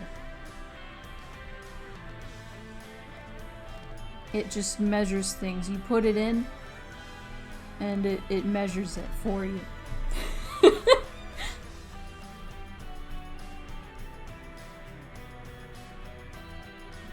Things.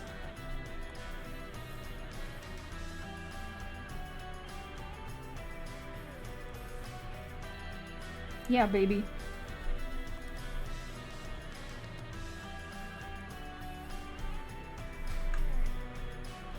YouTube's probably gonna be mad about this VOD. It has a Silent Hill 2 theme. They're gonna be like, uh-oh, somebody sampled that for their rap song.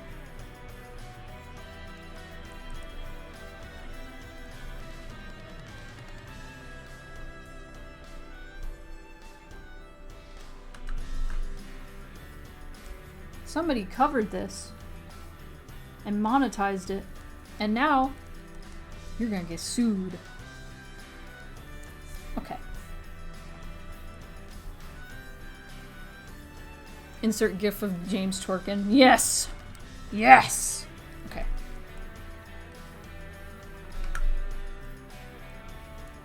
I'm going to use my secret technique.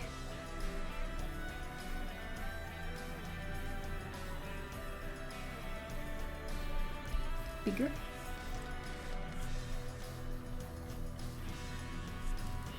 Y'all ready to see the secret technique?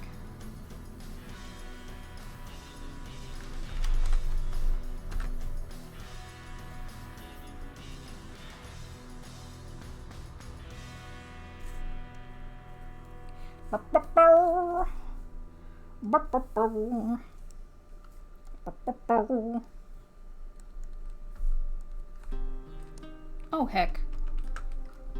Oh, this one's gonna get caught as well. Because somebody did a cover of this one. And every time I have a VOD with this song, YouTube's like, hey, this is somebody else's song. No, not Konami's.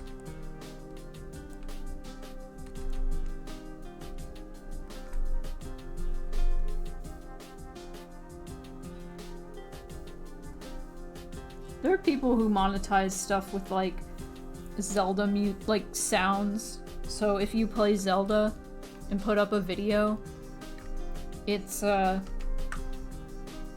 copyright claimed by them, and it's dumb. It's ridiculous. Okay. I've used the secret technique.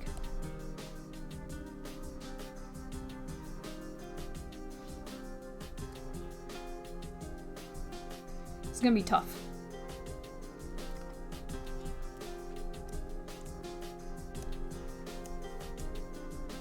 I'm gonna use a different color, just so I can see what I'm doing.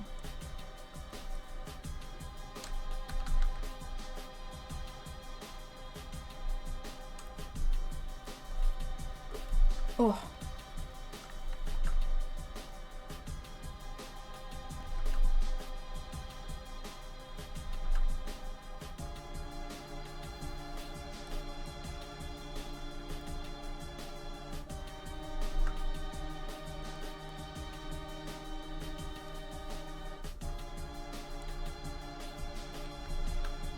Be higher.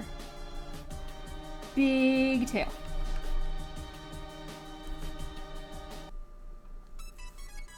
Oh, hell yeah.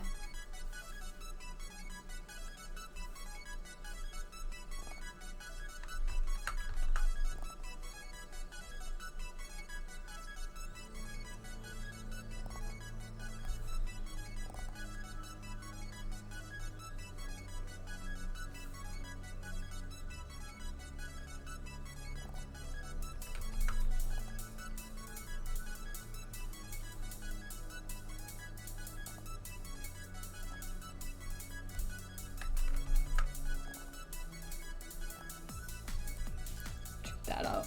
Yeah.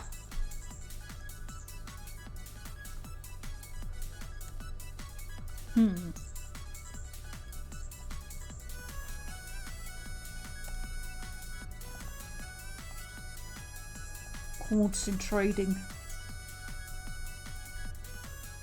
That's how I feel about this song, Tazara.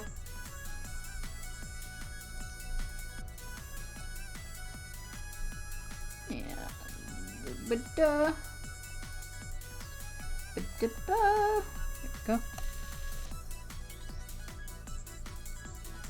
Oops. Okay, that's fine.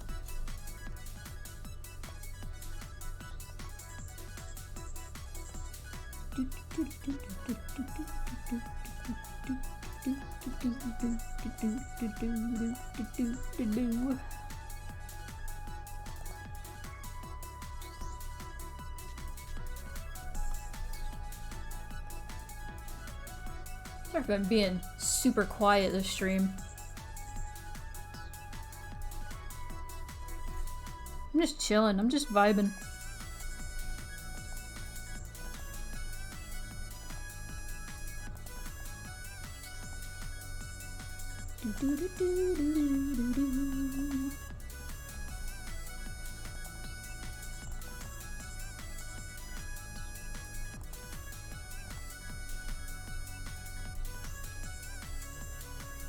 Man, the weather's been so nice. It's so hot. Feels so good.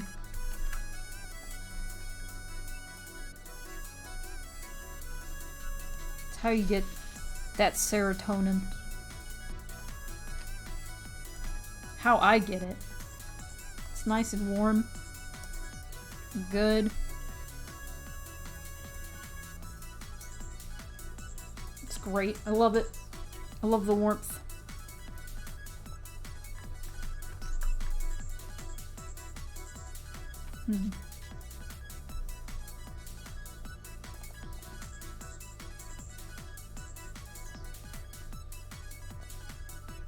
Put the thumb up there. Yeah.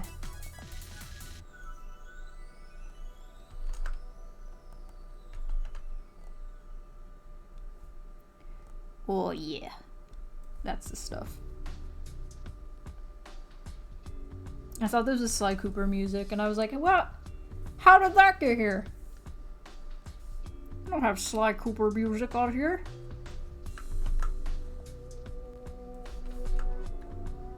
It's close, though.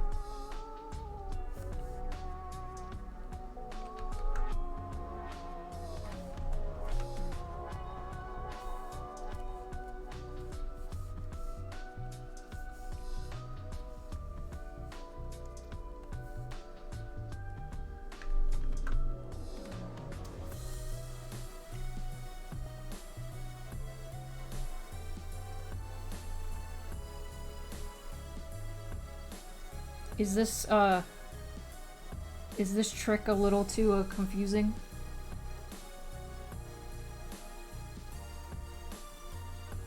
Because it's pretty handy. That's the word. TBH. Okay, actually, that makes no sense. That makes no sense! I'm gonna make the tail hit the ground. And cover the other foot.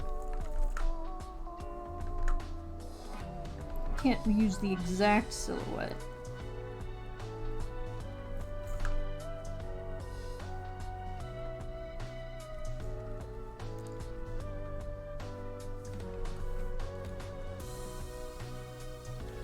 Tail covering the whole body. The trick blew your mind. It's very handy. There's a lot of cleanup you gotta do, but it keeps things consistent.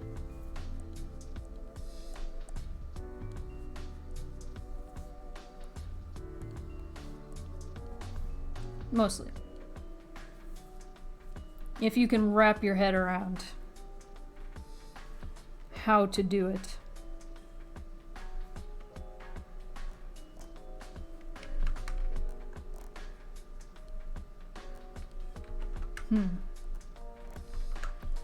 Gotta think, how would this look from the other side? And sometimes it's hard to figure out.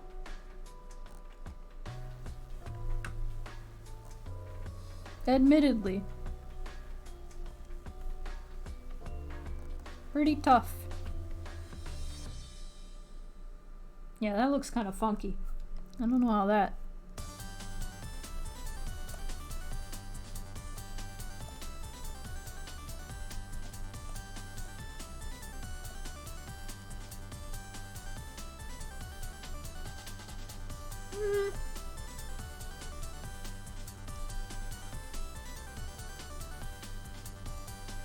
Perhaps getting somewhere? There we go.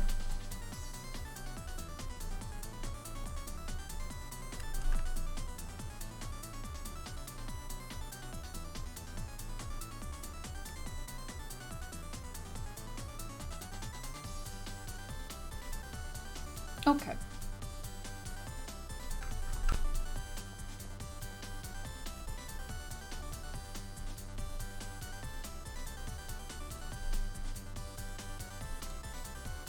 This is a trick that a lot of artists use when making a ref sheet. From what I have seen. I'll be like, oh, they flipped it. handy.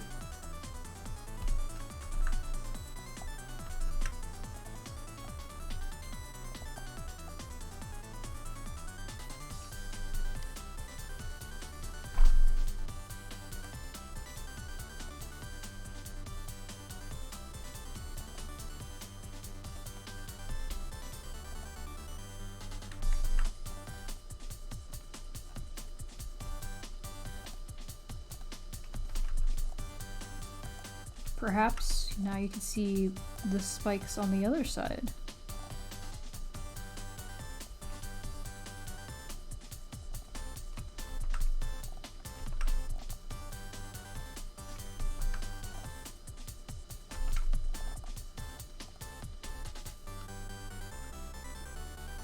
That works.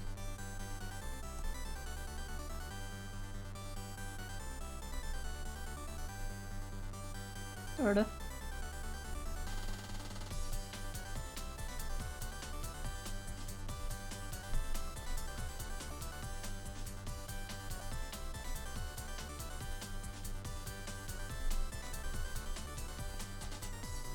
Getting there.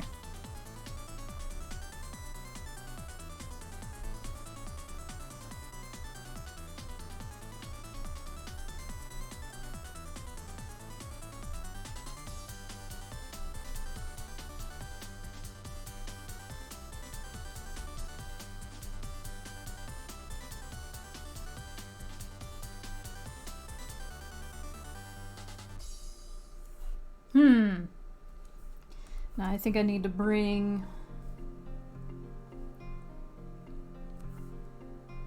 spikes a little closer. Maybe transform them a bit. Like this. There we go.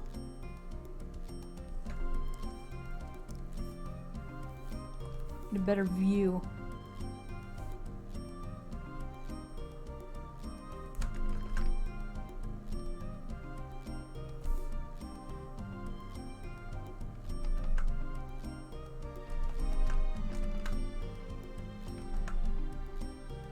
I was trying to think of what this, like, the spiky head shape reminded me of. It reminds me of Sideways Togepi. That's such a weird comparison. But, like, this looks like the top of Togepi's head, but sideways. I mean, it works. It's not a bad thing.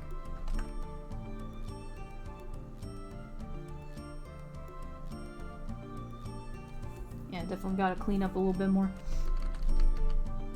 A bit.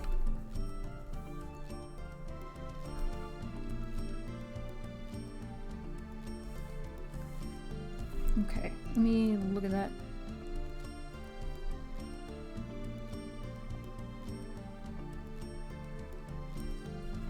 And look at that.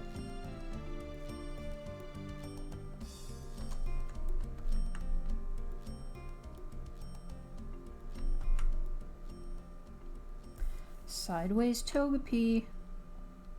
Okay.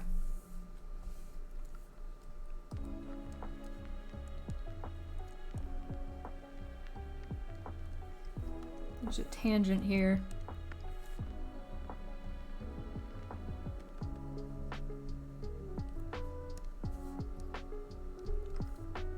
Another artist tip. Watch out for tangents.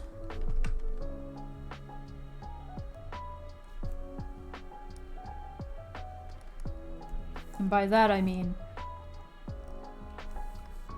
this line was just forming into that line, and that was distracting to the eye. It's not a good thing. Even if it, like, makes sense, it doesn't. I mean, it does make sense. But it is distracting to the eye. So you should break it up. There we go. Getting somewhere. Perhaps we should take a quick break just to refuel and all that, contemplate where we are at the moment in this piece. And, you know, get some water, get a snack. I may get a snack. Quick 5-minute break. Go to dinner dance now, but I'll check in later. Thanks again for taking them on. No problem. If I'm still here, come on by. I'm gonna be going for like an hour and a half more. We're about like a little more than halfway through the stream. So that's why I want to take a quick break. Quick bathroom break, quick food break, snack, water, refuel, stretch, all that good stuff. But we'll be back.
Oh, I'm back. Hello. Return. You did not miss the stream. I was on a break. Welcome back. Or welcome. Not welcome. Welcome back to me. Hooray. I'm working on a character design for Half Shot. Yeah. Yeah. Maybe I should put a BRB instead of saving game. I'm good. How are you?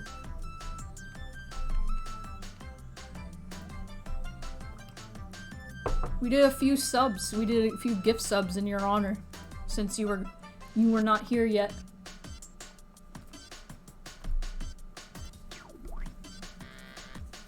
Woo! Just taking a lazy day off. Nice. That was me yesterday. I was napping. Napping. Yeah.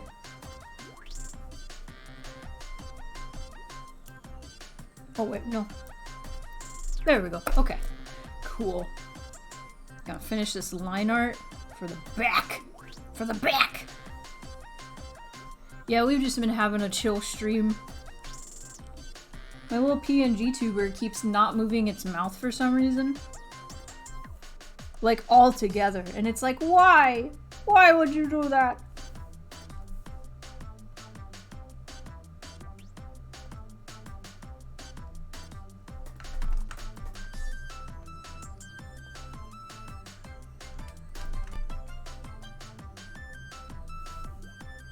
There we go. Clean this up real good. Best I can.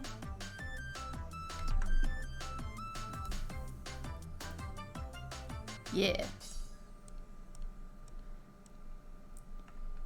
But yeah, we're out here jamming. Chilling.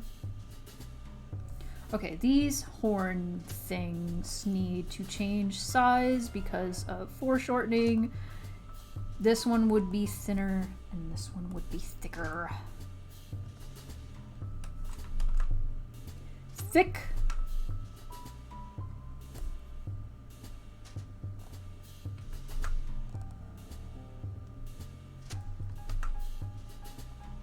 Ah!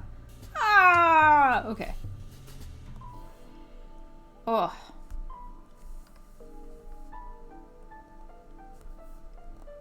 There we go.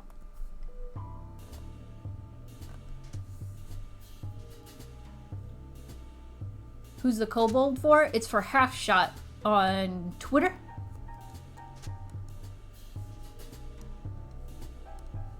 They were in the chat, but they had to leave for dinner. But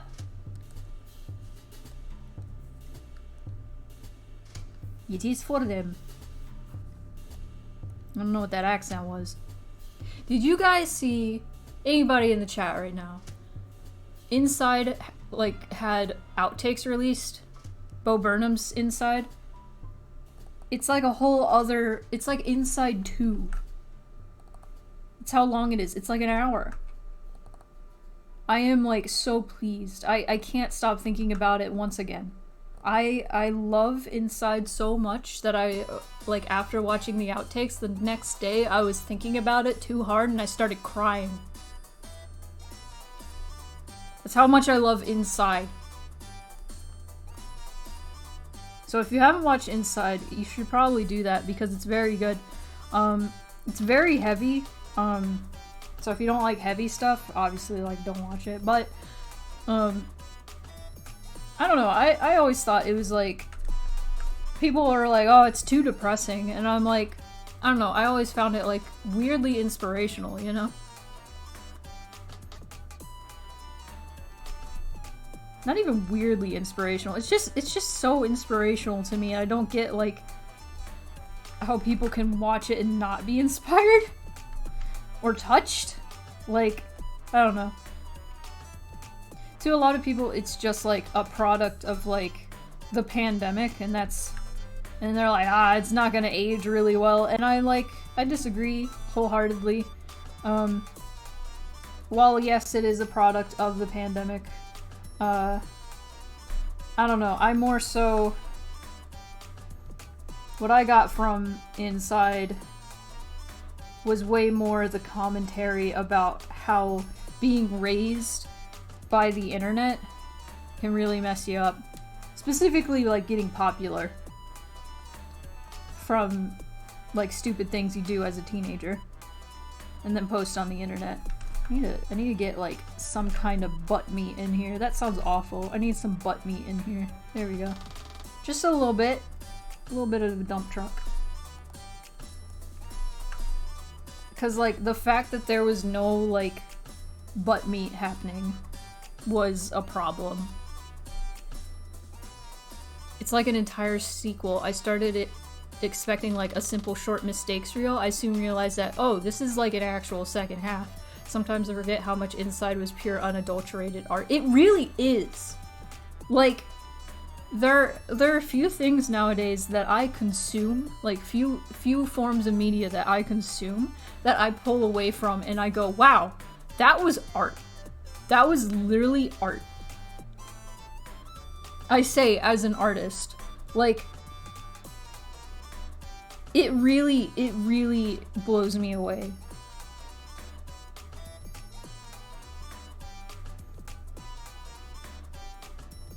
I've had Living in the Future in my head.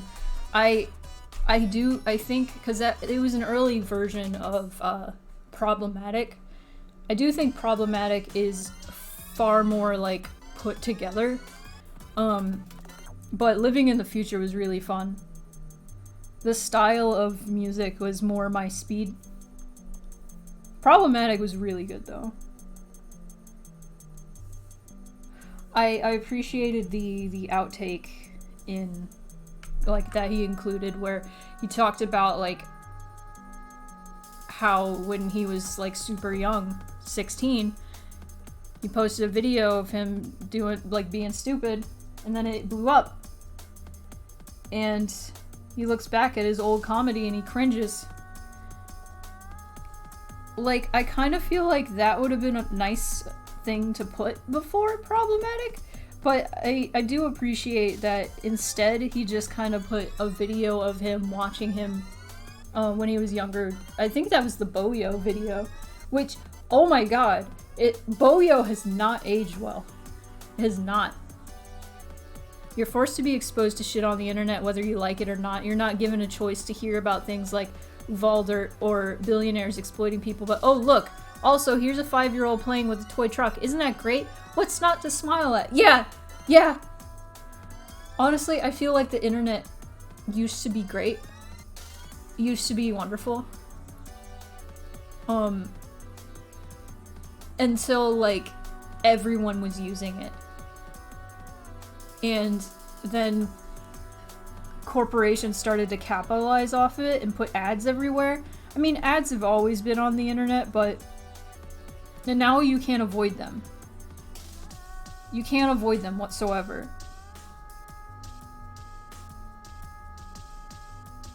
And I'm saying this as somebody who's streaming on the internet right now. The internet is still a wonderful, amazing place, but it is also very dangerous, and I feel like people should fear it again. And I feel like it's more enjoyable when you do fear it. And that sounds weird.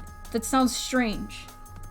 And I know people are gonna be like, whoa, Spoonie is just like internet bad. And it's like, yes, I am.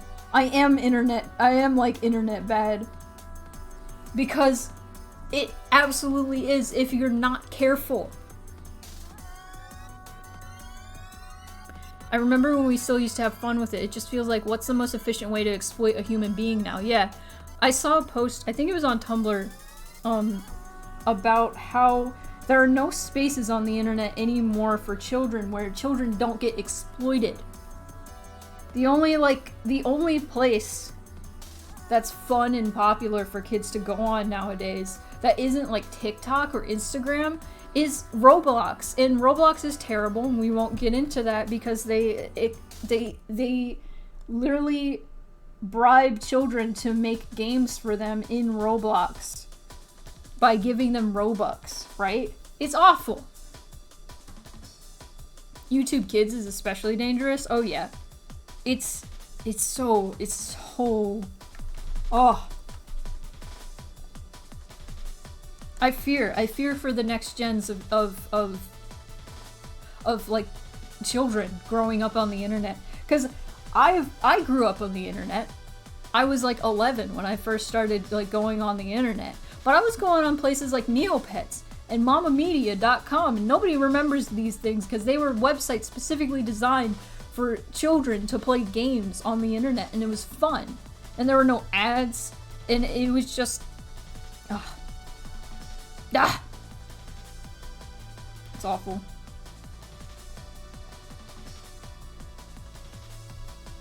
I could go off forever about how social media, like, the human race was not ready for social media. I think it moved too fast. Like, it is not, like, it's cool and kind of awesome that we're all, like, connected now, but it's also terrifying. It's terrifying. And I think COVID and lockdown and everything only, like, made things worse, because then it was like a necessary evil. Not an evil, but it was a thing that a lot more people were starting to use. Like, the internet was something everybody was using to communicate with each other. But then, like, it got to the point where people, like, have just started forgetting how the real world works. Of course, there are already people that didn't go outside and didn't understand how the real world worked. And there still are those people. But, like, man, I could go on forever. I love Bo Burnham's Inside, and I am glad that the first, like, he's like ground zero when it comes to, like, becoming internet famous as a kid. I'm glad that his message that he is, like, putting out constantly is the internet is dangerous and we should be careful. And especially kids, especially Gen Z. I really want to watch his movie he did, 8th grade, because that's what it's all about. I really want to watch it, because he was inspired because he kept finding videos of, like, kids in, like, middle school, like, all they cared about was getting, like, views on social media, and that's terrifying to me. Minecraft isn't so bad. I mean, there are corners of the Minecraft community that are insane. Blacksheep.com and Club Penguin, oh my god. Yeah, freaking, like, blacksheep.com, there's a lot of stuff that hasn't aged well on there, but, like, the age of, like, websites that you just go on there and you'd watch dumb, like, Flash animations, that's gone. They still exist, like, Newgrounds still exist and stuff, but, like, kids don't care about that anymore. Okay,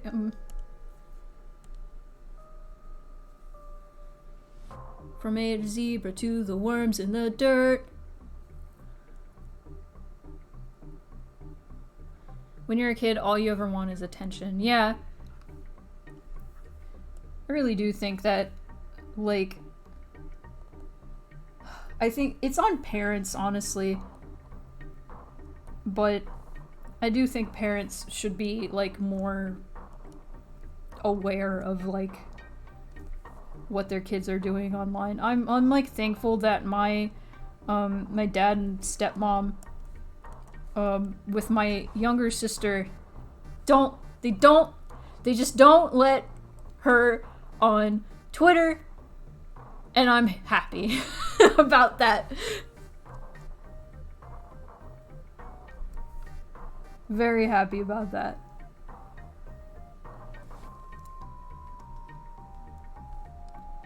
But I feel like parents should, like, have some sort of knowledge about how, like, social media works, and, like, the internet in general, and they should have like some sort of internet presence so they can control like what their children do on the internet, because yeah.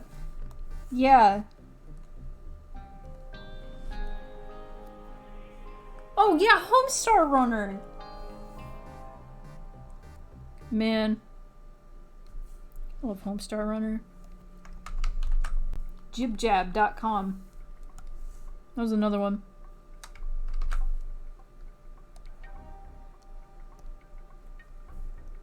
Let me get some utility built going on. Boop, boop, boop.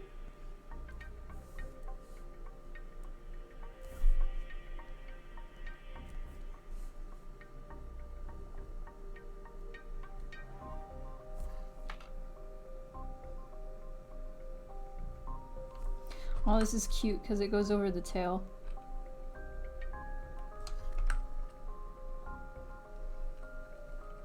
Yeah.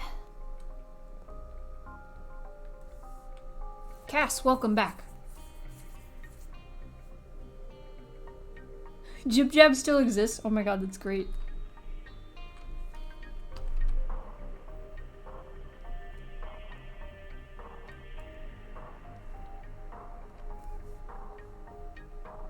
Man.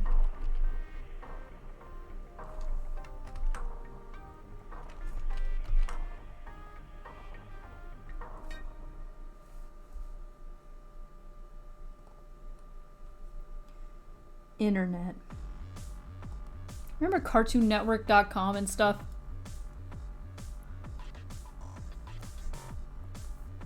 There used to be some fun games on there.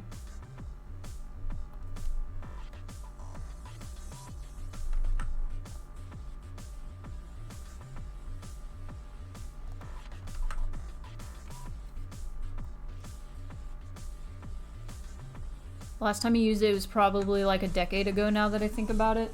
It's probably still out there. I remember when, oh man, who was it? Al Gore? Yeah, and George W. Bush were running for president. Or maybe it was, the other guy, the second election. It had to have been, because the first one was 2001, right? So it had to be later. Yeah, it was later. There was that election going on. I don't remember the second guy. It wasn't Al Gore. Oh, I was like, oh god, I don't remember politics. I didn't care when I was that young. But I don't think it was jibjab.com. It was something else. That just had like stupid kind of unnerving puppetry animation where they just had cut out pictures of George W. Bush and the other dude that I forget the name of. I think it was Al Gore. I think we just watched it outdated. The Lilo and Stitch sandwich builder. That sounds great.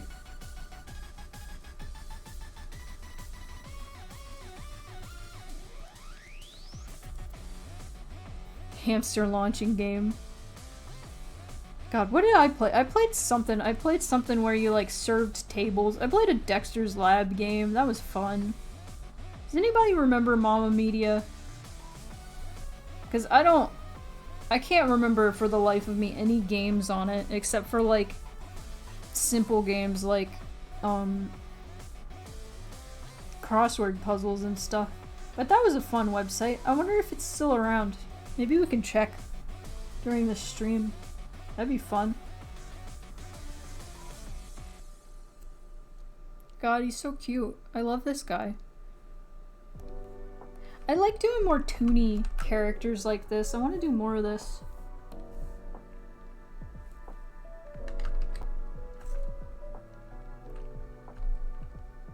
Gosh, just the other day, not the other day, like a few weeks ago, I had the thought, like, man, I really want to do more horror art. And, lo and behold, somebody submitted a horror prompt to me for commissions this month, and I was like, hell yeah! Let's go! Let's fucking go. Oh, I'm so excited. I'm gonna tap into my horror potential.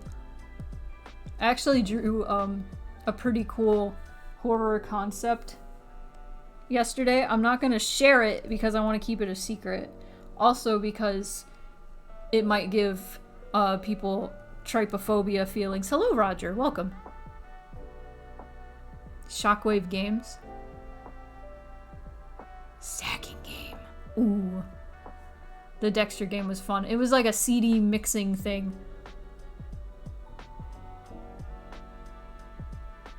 Got the range.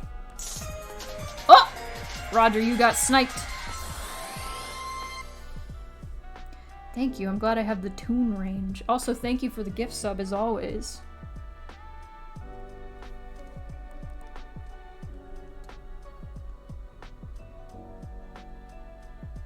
But I'm doing good, Roger. How are you? Welcome. 167. Ooh! Queen Snarf, like, single-handedly is making this chat, like, sub only. So welcome. Oh no! Oh no! Hello, Devin. And Dag Nabbit. What a great name. I don't know if you guys are actually here, but hello if you are. Nice. Nice. Thank you so much, Queen Snarf. Appreciate it. Are y'all ready for Silent Hill Summer? I hope you are. Oh my god. Oh my god, he's so cute. Oh my god. Sorry, I'm like lost in the sauce right now. Oh, I need to put the dots on his face. Silent Hill Summer, hell yeah. Hell yeah. Those of you in the chat who aren't like fans of horror, I just want to remind everybody, I used to be a huge weenie. Huge weenie. I did not like anything with any like iota of horror whatsoever. When I was a tiny baby, I hated horror. I hated horror for the longest time. I hated the Haunted Mansion when I was a child. Like, Disney's Haunted Mansion, of all things. I hated it. It scared me. And just anything that was remotely scary, I could not handle. And, honestly, pretty recently, I got over it. Not super recently, like, maybe 8 years ago recently, when I first played Silent Hill. I was like, I'm getting over it, I'm getting over it, I'm getting over it. I'm going to play Silent Hill. And then I did. And I was like, wow, this is fucking awesome. And Silent Hill is what got me into, like, scary things. Fun fact, I was actually afraid of Silent Hill when I was a kid. And, so I just want to say that if you're not into horror, Silent Hill is a good, like, gateway into it. And a good way to, like, get yourself, like, interested in, like, what can be done with horror. Because it doesn't necessarily have to be jump scare FNAF City. It doesn't. I would even consider that bad horror. It can be psychological and emotional, which is what Silent Hill is. And that is why I love it. And that is why I would like to share it with you all once again, especially since there are a bunch of new people in the chat who haven't seen me play Silent Hill. We're gonna do it. We're gonna do it, and you're gonna enjoy the bad voice acting and the awkward pacing. You're gonna love it.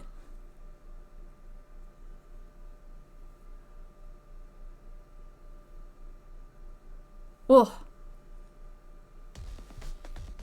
Graduation is wild. I totally skipped my walk and just had my degree mailed to me instead.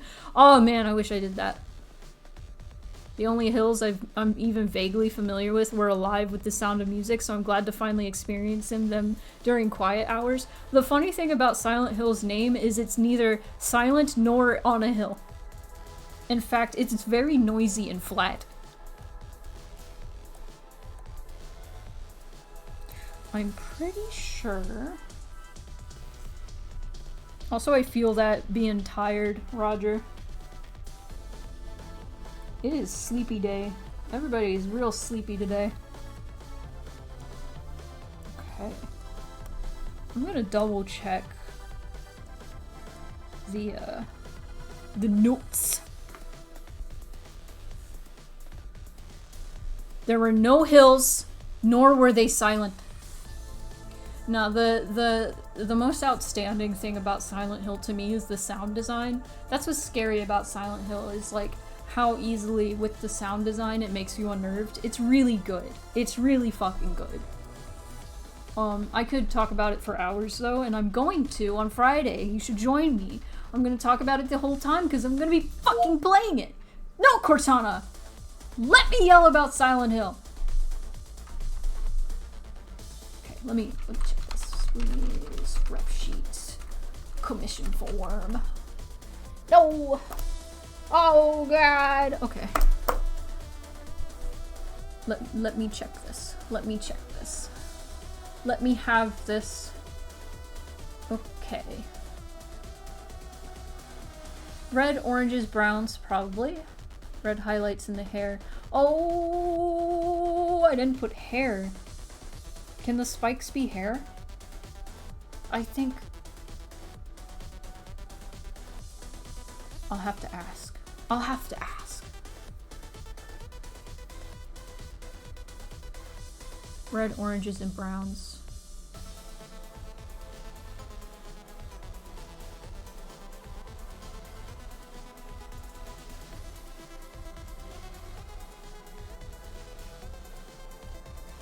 I also didn't make their horns small.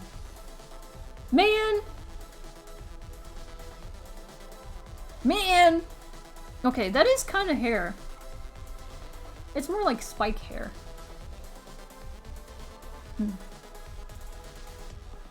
Oranges, browns, tan body.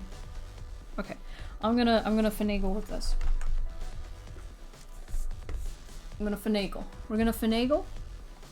We're gonna do this.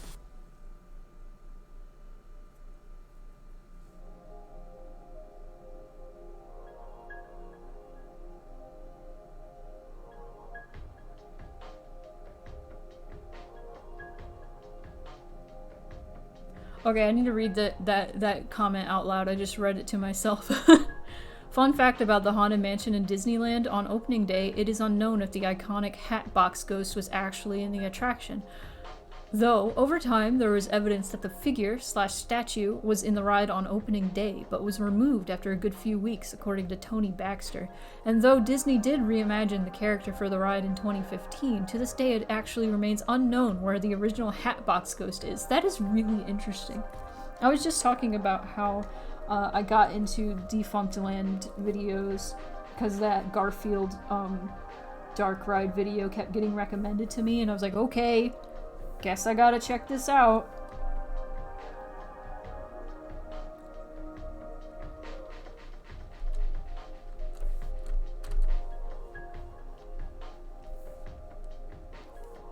I love stuff about theme parks. I'm like, it sucks because I hate Disney itself, like the company. But I am so fascinated in like how they do rides. They're really good at theming and stuff. And practical effects on rides are still like pretty commonplace for Disney stuff, and I love it. I love practical effects, especially on Haunted Mansion. I love Haunted Mansion. Now I do. When I was a child, I did not. Not so much. I tried. I liked the aesthetic, but I didn't like the jump scare ghosts at all.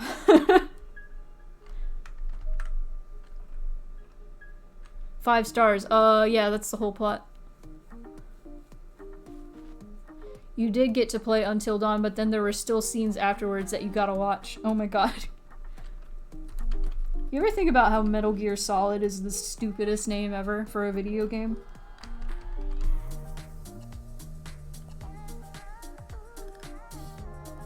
Metal Gear. Like, why are these walking tanks called Metal Gears? They're not Metal Gears. They're not They're not gears. Maybe they have gears in them. I don't know.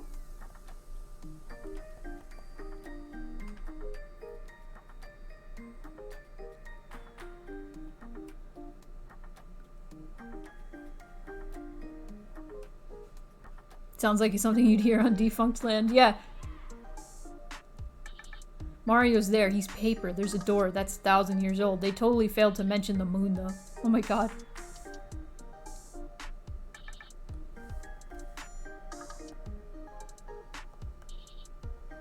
Beautiful.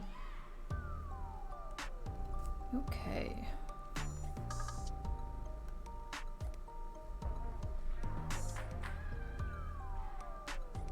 What if... I'm going through, like, design ideas in my head as I think about this.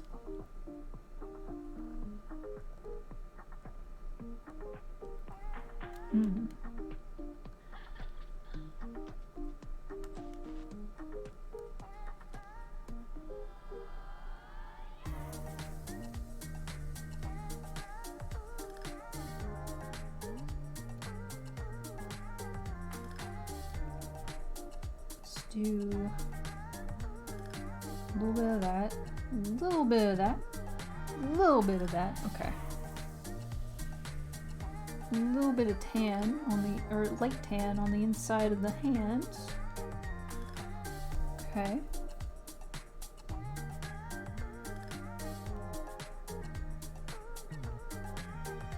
Yeah. Okay. Ooh, I don't like that one foot.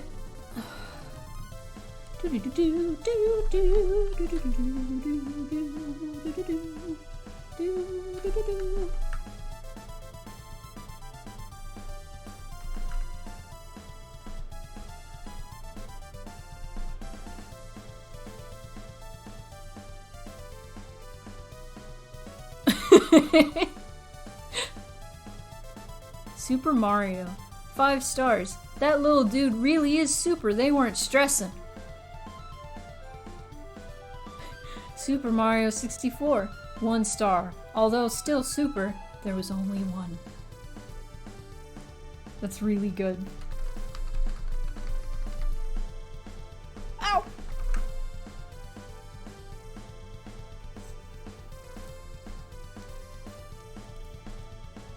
Gosh, speaking of Disney rides. So, like, every Disney has, you know, the classics. Haunted Mansion, Pirates, all the good stuff. All that good stuff, right? So there's an interesting thing about, China as far as, like, censorship goes for ghosts specifically. For some reason, China is not okay with, like, portraying ghosts in media. They have to censor, like, decaying bodies and stuff, usually. For some reason, they don't care in Pirates of the Caribbean. But,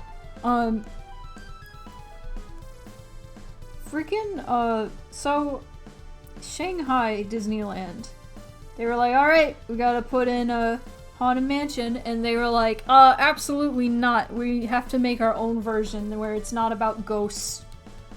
And, so they did. And it's called Mystic Manor instead, and it's all magic. Magic! Oh yeah, because in their legal system, it goes against their belief of resurrection. Interesting. I've heard something different. And I don't know how true it is. See, what I've heard is, ghosts in a lot of, like, Chinese media, I guess, have, been, like, metaphors for, like, what is the word? Dictators in China. And so they, like, censorship in China got, like, scared of any portrayal of any ghosts because they're like, oh no, this is probably propaganda. or some shit. That's what I heard, and I don't know how true that is, because that sounds a little ridiculous, but, you know, sometimes things are pretty ridiculous, so I wouldn't be surprised if it was true. I would not be surprised. But yeah, that's a thing. I know in Halo, the Chinese version, you don't actually see other players, like, die. Like, ragdoll or fly away or anything. They just, like, shrink really fast. But yeah, Mystic Manor is China's Haunted Mansion, not Haunted Mansion. However, on the flip side, Phantom Manor is the name of the Disneyland Paris Haunted Mansion, and they go hard. They have like a whole section where there's just like rotting corpses everywhere, and it looks great. I want to go on it. That's worse than the explanation you got. Yeah, I don't know if it's true, so don't hold me, like, don't use my, like, what I said as true. Like, do some research before you start quoting me on that.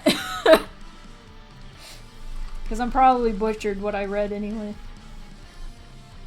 See, I always assumed it was just, like, in their culture, they don't like making light of, like, the dead.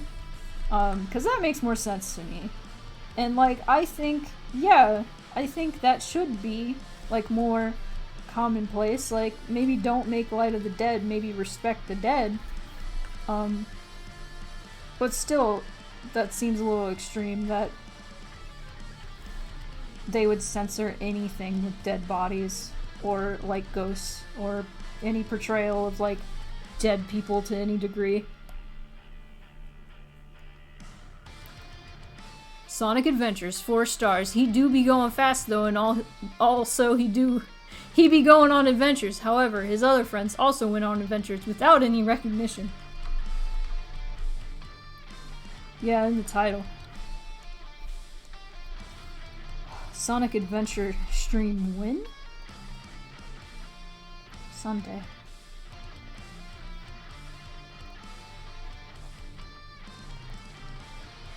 Miss Pony Island. What a good game that was.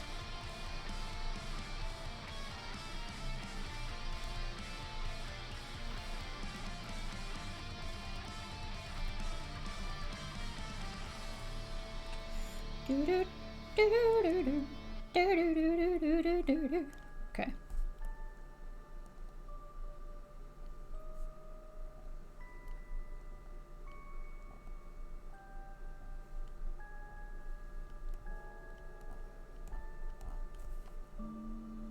They should have called it Sonic, Tails, Knuckles, Shadow, Rouge, Eggman Adventures. Do you play as Eggman?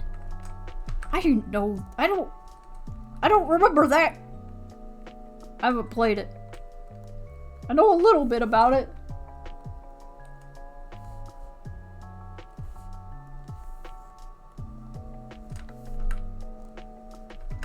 I know a little bit. I have limited Sonic knowledge. I have some, but it's like secondhand knowledge. I like drawing Sonic. Sonic's fun to draw. Sonic characters. In general, not just Sonic. Sonic's kind of hard to draw. Like, deceptively hard to draw. I did not expect him to be that hard to draw. He has a, like, the reason Sonic does so well is the character design is, like, phenomenal. In my opinion, at least.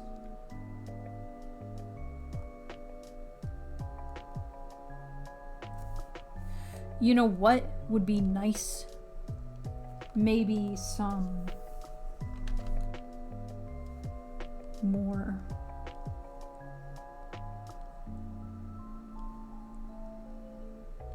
Yeah. How cute is that? Wow.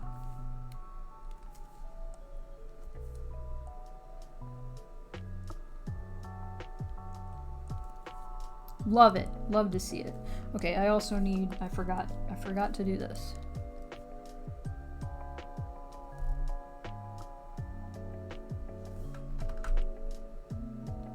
There we go. Wow. I love character design. I love it. I love designing characters. It is a time. Tony Hawk Pro Skater, 1 star. He fell a lot, definitely not pro material. Also, I'm bad at video games.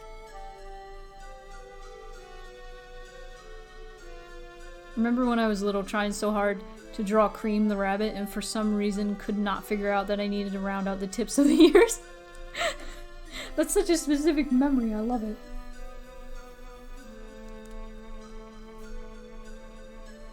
Okay.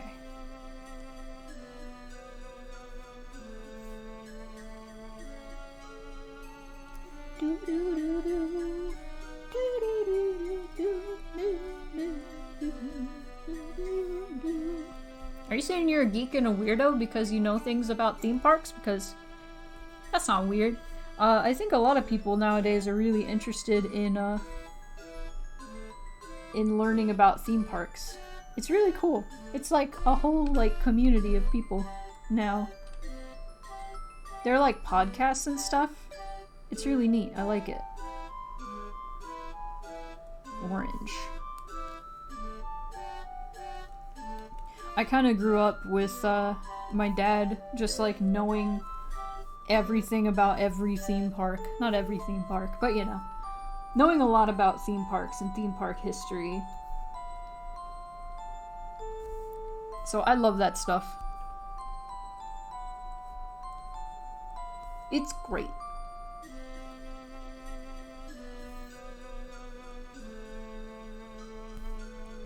How we feeling? How we feeling about this, boys?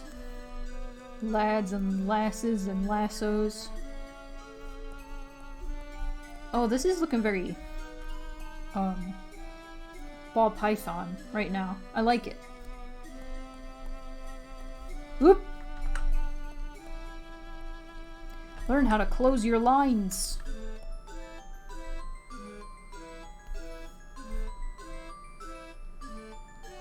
Someday, I will learn that. Someday.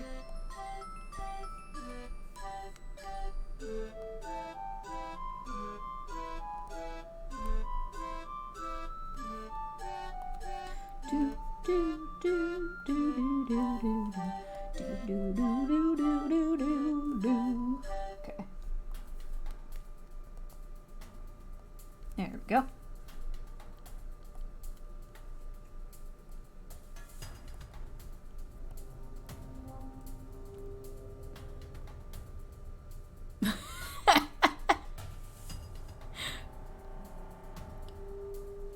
Mixed feelings. Infinity stars. F yeah, sure does.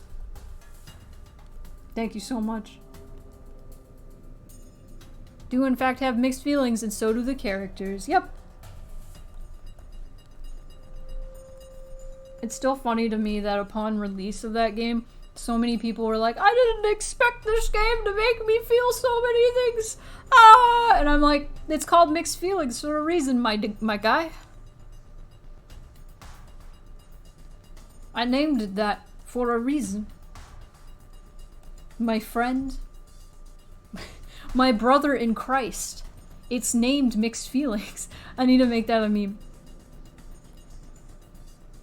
I need to make that a meme. Like stat. Okay. The other color listed was like red. I need to make a good red. Ooh, that's a good red. I think I'm gonna do this.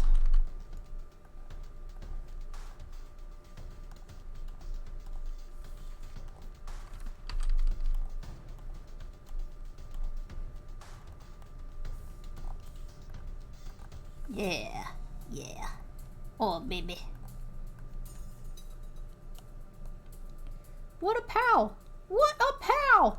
Wow! Okay.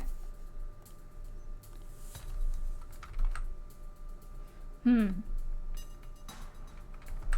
do we think about red claws?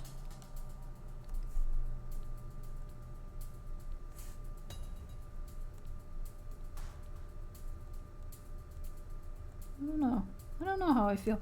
It kind of evens out, like, the color range thing.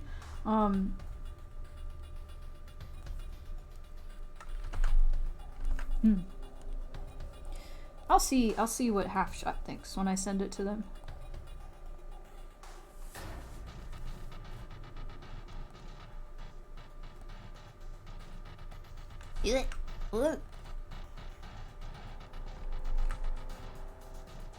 Slap's copy of physical release. This bad boy can fit so many mixed feelings in it. Also, I love the character design a whole lot. Tail good. Reminds me of those gecko dudes with the chonky tails. Red Claws? Is that a better version of White Claw? Oh! Oh! Good one. I don't think I've ever had a White Claw, which apparently is like a super Midwestern thing to drink, as far as I know.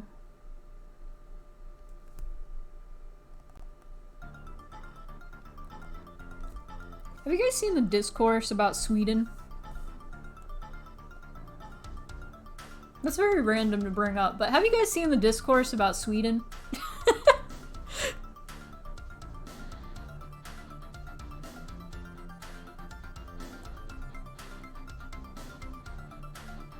About smoothing? Smoothing? No, Sweden!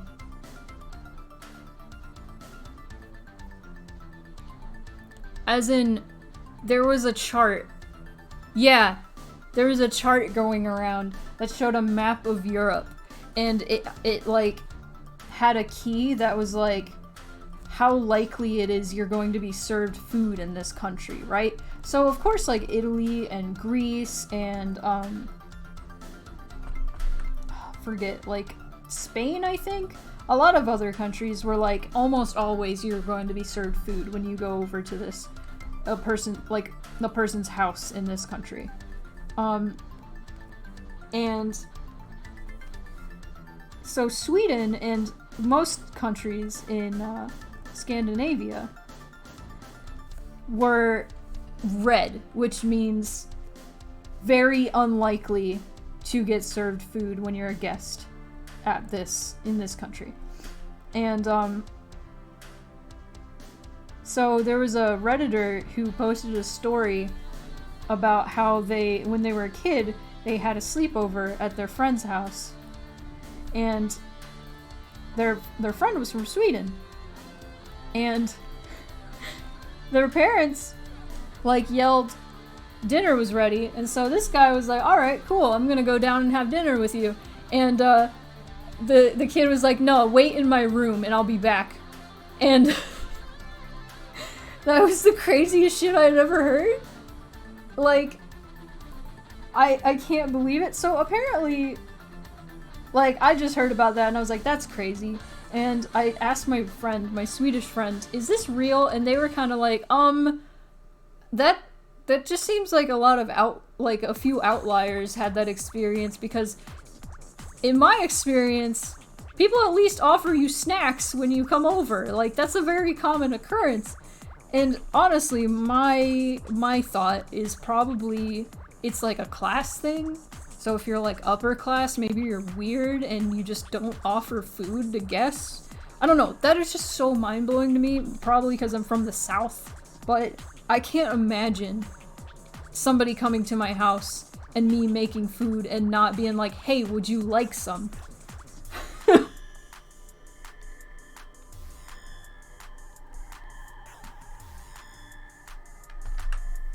That's insane. Especially like a kid coming over for a sleepover. It's like dinner time. Oh, wait in my room. No! So like apparently this discourse like just went off the rails and it started becoming about white supremacy. And I don't know how it got here, but it basically a bunch of Swedish people on Twitter were defending this. They were like, no. Why are you complaining? Like, kids should be grateful that they are even invited to other people's home. And it's like, what the fuck? So you're gonna let this kid starve? You're gonna have this kid spend the night. You're gonna have breakfast without him. Or them.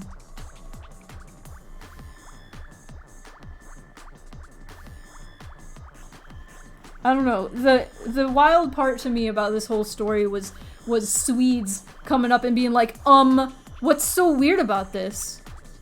What is so weird about this? To catch you up, apparently in Sweden it is very common to like not be offered food when you are a guest in someone's home.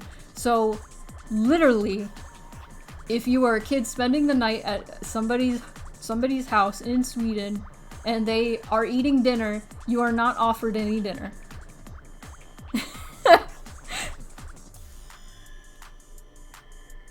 It's a common occurrence. It's common enough that a lot of people are like experiencing it, and there are Swedish people on Twitter that are defending this. I mean, like, what's the problem? What is the problem? I don't understand what the problem is.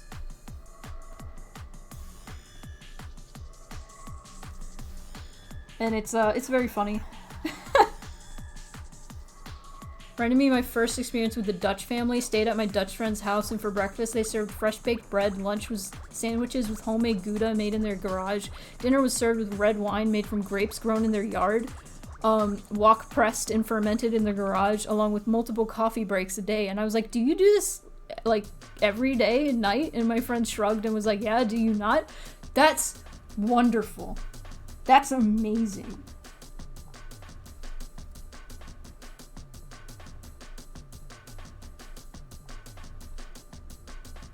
That sounds oh.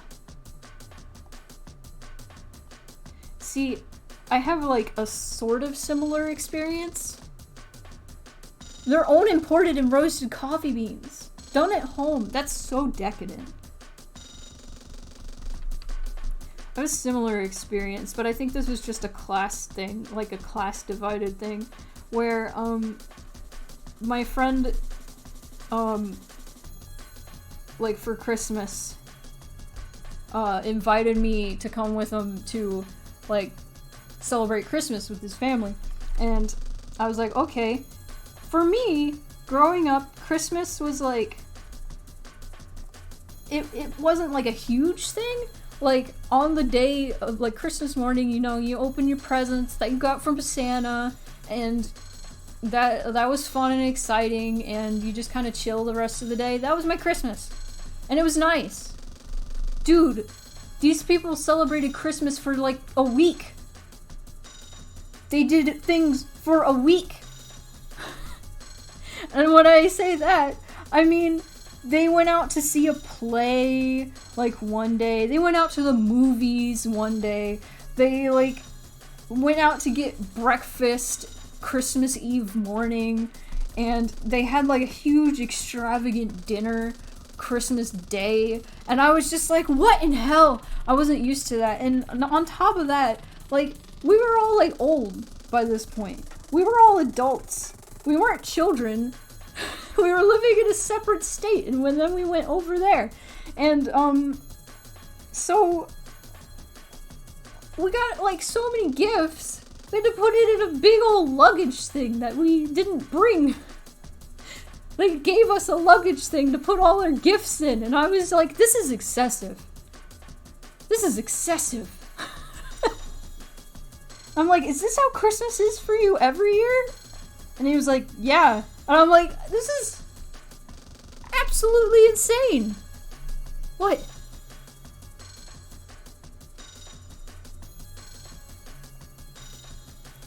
God, so that Dutch family made everything from scratch? That's so good. That's awesome. I would love to have all the time to do that.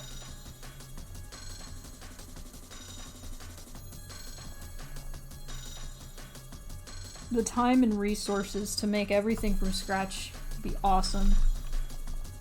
Truly.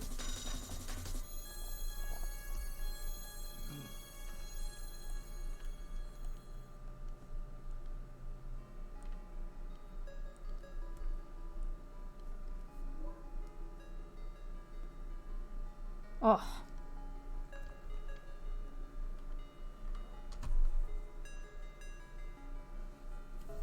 Nightbot is making sure you know about Silent Hill.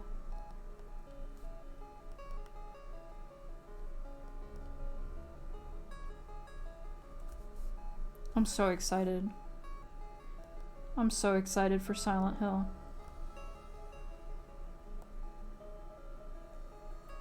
If it's anything like last year when I streamed all the Silent Hill games, I'm going to be more scared by the alerts.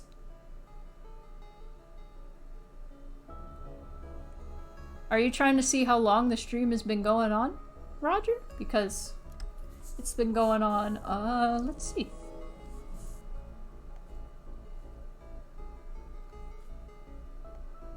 I think almost 3 hours. About 3 hours now, yeah. Ooh.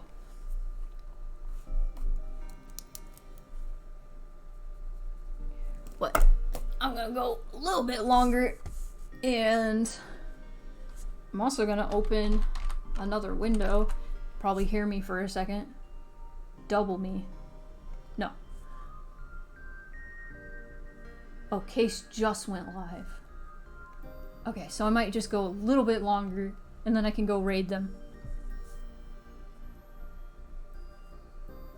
They gave me a bag of their homemade roasted coffee, and my friend's mom had the audacity to feel bad because the beans had gone stale when they gave it to me. Oh no! I was like, that was some of the best coffee I've ever had. Are you insane? So good. And she was like, yeah, sorry, they were super stale. We gave them to you. We shouldn't have given you that. That's so, like, sweet, but also no. Oh my gosh. That's so kind.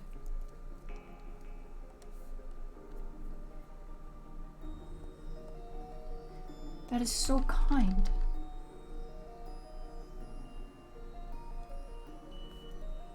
Do do do do do do do do do. But yeah, here in like 20 minutes, I will send you all to Case, and so you can listen to funky jams. Hold on. There we go. Gotta make sure they're live. What? So sweet, they were great. I literally do not care about stale coffee. I microwave leftover coffee. I feel that. I absolutely feel that.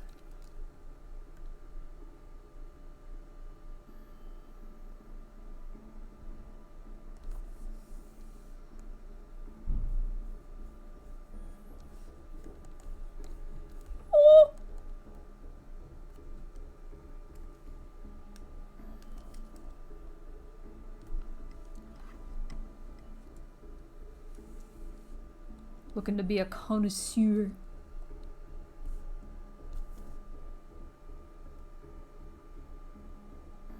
Connoisseur. Also, if you're looking for the follow age, my streams are recommended to 16 and older viewers. I do have commands. Thank you very much. Like Discord. And this one, and like I don't see a need for follow age, especially considering it's in the rules.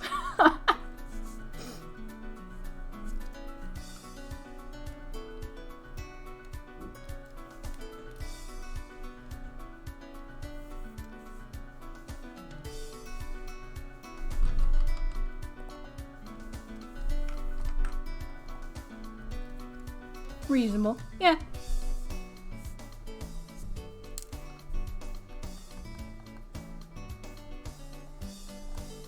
Also, I never understood the command, like, uptime. Especially considering, like, right underneath the stream, it says, like, the runtime.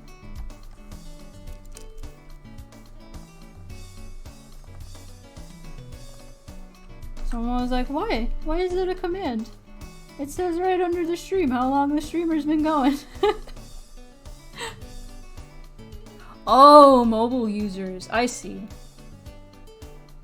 I didn't consider that. But the rules still pop up when you're on mobile, right? That's an interesting thing. I appreciate you informing me on that. I've always been curious about that. Maybe I will make that a command later. Works out because now my mom gets 2 ice cream cakes just like she did. Wait, I missed something.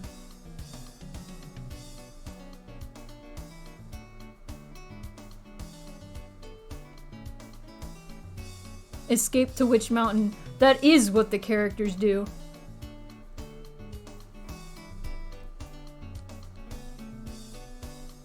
Did anybody ever see the original Escape to Witch Mountain? Because that one was weird. I know they remade it, and that one was also weird, but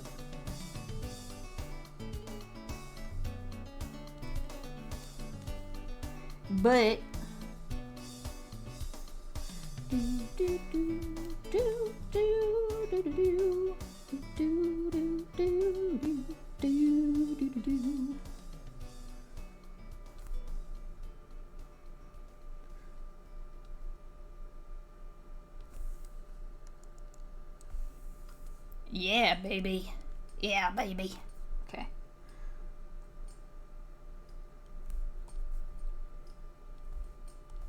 Oh. Okay. Get these details in. Details.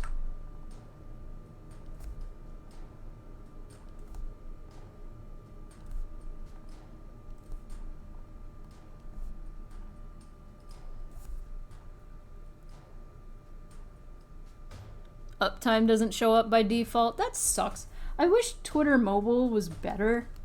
I realize, like, it's always, like, easier to check out, like, Twitch streams, like, just from a browser on your phone. Because Twitch mobile is insane with the ads. It plays ads, like, every 10 minutes. If you're not subbed, I'm pretty sure. And that's stupid. Like, it becomes so incredibly hard to, like, actually watch a stream on, like, the actual, like, did I say Twitter mobile? I'm sorry. Twitch app. You know what I'm saying. It's easier to just not watch stuff from the Twitch app. It's easier to just watch stuff from, like, the Chrome app and then go on Twitch. It's stupid. It's dumb. I'm not a fan. Silly.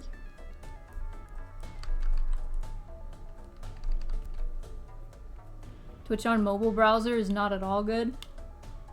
Well, it isn't good either, but what I'm saying is Twitch, the Twitch app is just riddled with ads. It drives me crazy. I would rather watch it on, like, just Chrome.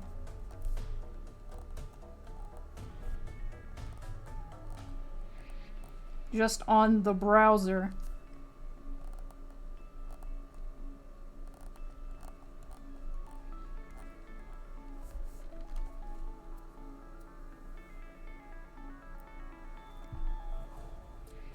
Twitch mobile app makes it easy to, like, gift subs. That's good, at least.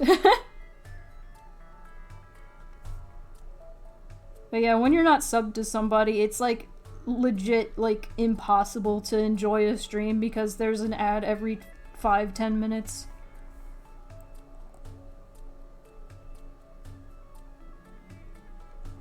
It's, pretty unbearable.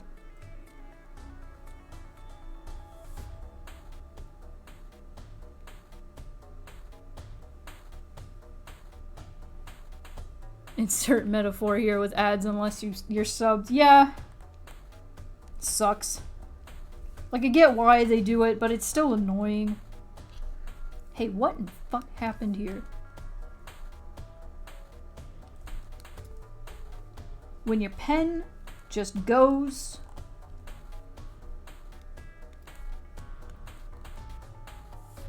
When your pen just goes off the rails like that.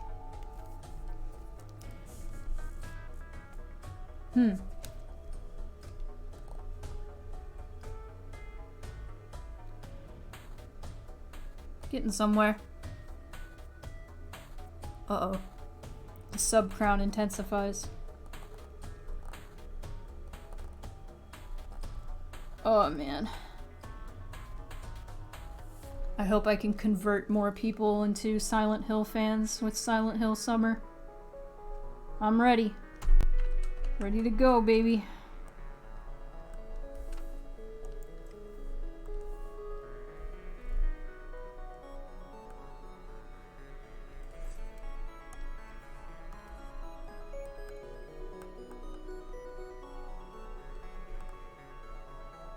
Whoop, whoop, whoop. Whoop, whoop, whoop. Whoop, whoop, whoop.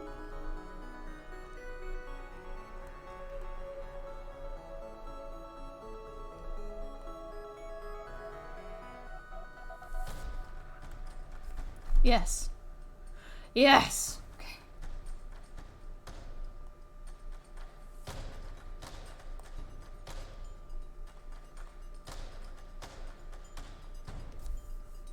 Awesome.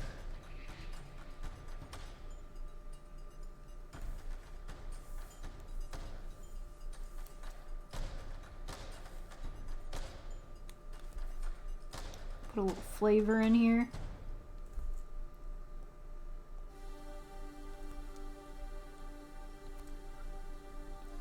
Just a bit of flavor.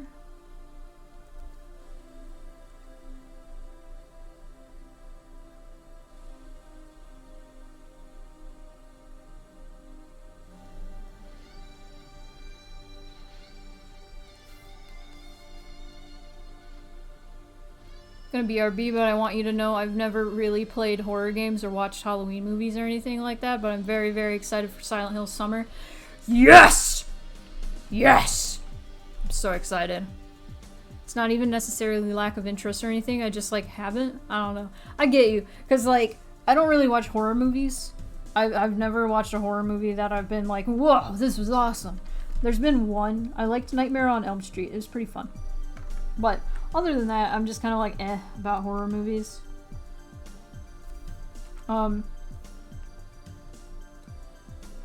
And I'll be honest, there's not a whole lot of horror stuff I'm like super into other than Silent Hill.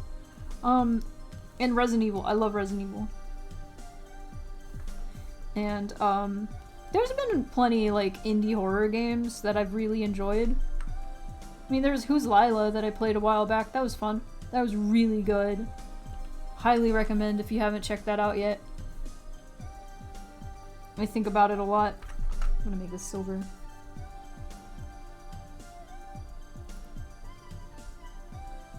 Michael Myers. Funny enough, the first horror movie I ever watched was the Silent Hill one, which isn't good. It's not good.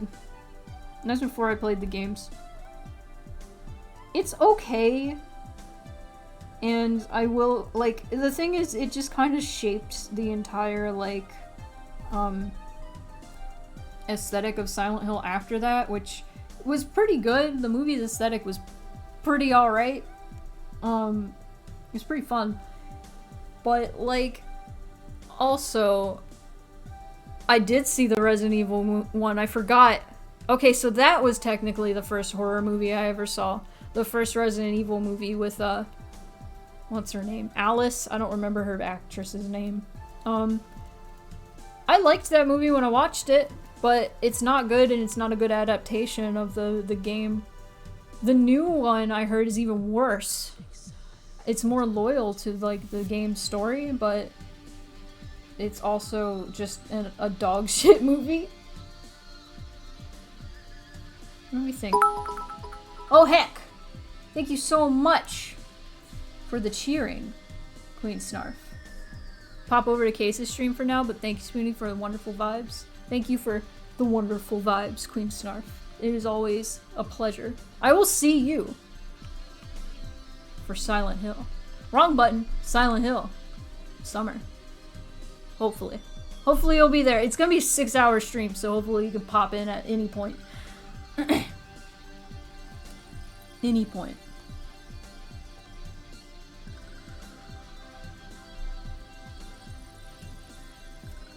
from what I've heard, it's not necessarily the actors that are bad in that movie. And, like, yeah, the dude didn't look like Leon, sure. But, like, I guess he was okay at the part, which is fine. It's not really the aesthetic that was bad, it was like the editing was bad. And just, it was very corny and they played too hard into the camp. Which Resident Evil's campy, but they, like, went way too hard. I've seen some scenes from it and it looks awful. Oh wait, I forgot they're wearing gloves.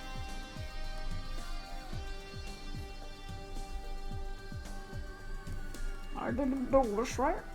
Okay.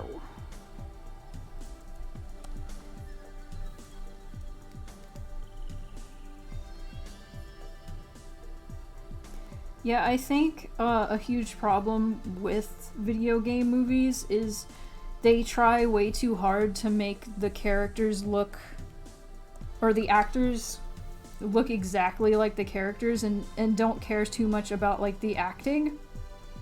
And, I think the director of the new Resident Evil movie was onto something by saying, yeah, we hired people that, like, played the character, right? Which I guess didn't work out for them, but I do think that they were onto something there. I think it's more important to get actors who can play that character rather than, like, get somebody who looks exactly like the character.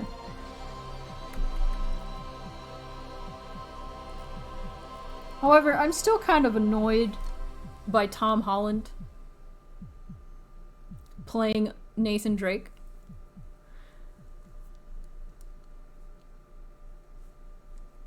Then there's people who have never seen the source material. Yeah, that's the issue with a lot of, like, adaptations of anything, is they don't understand the source material. It's not even necessarily they didn't watch it, which is the case a lot of the time. It's that they don't understand what makes it good, and what people like about it.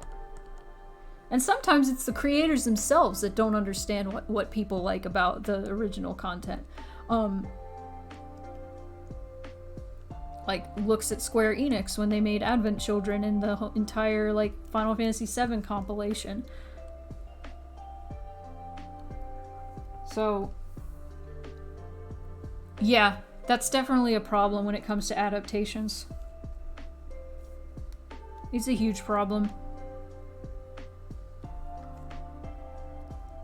From what I hear, that was the problem with the Uncharted movie, is that you could tell, like, Mark Wahlberg did not understand the character that Sully was. Because that's the thing, you also need your actors to, like, know the characters. But if they, like, don't know the characters, then, like, it's gonna flop. It's gonna not be great. I think. Oh my god, the creator of the Halo show have openly admitted that they have never played the games or read the books. That's insane. Yeah, I've heard there's crazy shit going on with the show. I heard it had potential and then it just went off the rails. And people were mad because they kept seeing John Halo's face, but you never see his face in the game. I heard, I think it's at the end of the first game.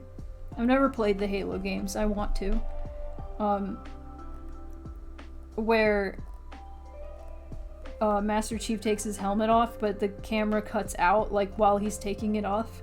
And people have, like, hacked the camera in the game to see what, like, he looked like. And underneath that helmet is just another helmet. And that's the funniest thing to me, honestly. We will never know what John Halo looks like. That is the point.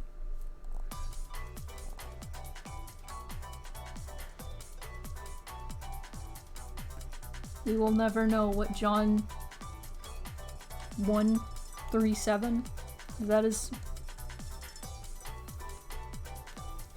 117? I am a fake Halo fan. I'm not a Halo fan. I never played it, but I know it's a Bible verse. I know that much. I don't remember which one. Oh! We will never know what he looks like. For real. 117. Okay. I got it right the second time. Cool. They decided to remove Master Chief's helmet, have a human work for the Covenant, or have Master Chief have sexy fun with a girl. No! No! No! No! I don't like it. I don't like it. Why is there a human working for the Covenant? The Covenant is an alien race. Like, what? Is it like... I heard it was like the boss of the Covenant is a human, and that's bizarre. Like, talk about just not knowing anything about your source material. Why? They just wanted to make bank off of, like, the people, like, getting hyped about Halo Infinite. That's all they wanted. They didn't care. They didn't want to research. So dumb. Someday we'll have a good video game movie. You know what? Untapped potential. Portal.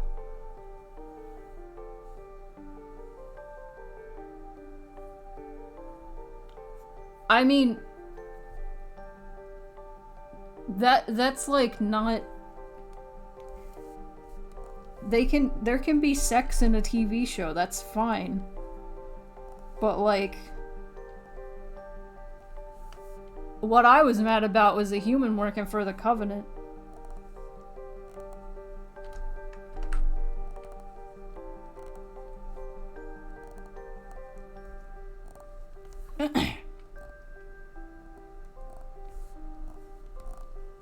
Bum bum bum bum bum bum bum bum bum bum bum bum bum. I don't understand, like, the obsession with having to make everything, like, sensational. They gotta put sex in everything nowadays, and it's like, come on, we don't gotta do that. Unless it, like, adds to the story somehow, we don't have to do that. Truly. Honestly, yeah. Like, the whole, like, new Lord of the Rings apparently is gonna be, like, Game of Thrones, rated R, whatever. And that's... why do they have to make everything rated R? It's just... I don't... Adult content, or content made for adults, doesn't have to be adult every single time, and it's just annoying that, like, showrunners think that has to be a thing. It's not just that the Covenant is aliens, it's also the fact that they have an active hate for humanity, as they can expose the Prophet's lies that they use to take control of the Covenant. Ah! Okay, yeah, that makes no sense then. At all. Even more than I thought. That's ridiculous. Okay, I think I'm going to send you all to Case. Because I need to send this off to Halfshot, make sure everything is in ship shape, maybe edit this so there's hair and tinier horns, because I forgot about that little aspect of this. But yes. Oh, this is a man who puts duty before everything else. I guess I didn't understand Master Chief's character 100%. Again, haven't played the games. I just know, like, secondhand knowledge, so. His helmet represents duty over everything. That's fair. That's fair. Boy for life. Welcome. I'm about to close out stream and send you all over to Case Jackal, who is making some tasty, tasty jams. But thank you all for coming today. I'm gonna turn off the music and turn on the credits, of which there are some. Check it out. Check it out now, y'all. Where's the music? I guess there it is. Thank you guys for coming. It's been a great stream. Bye! You can all do Bongo Cat. Once you get over to Case, just do that Bongo Cat. They'll love it. They will love it. Alright. Have a great, everybody. Just a great. Okay. So long.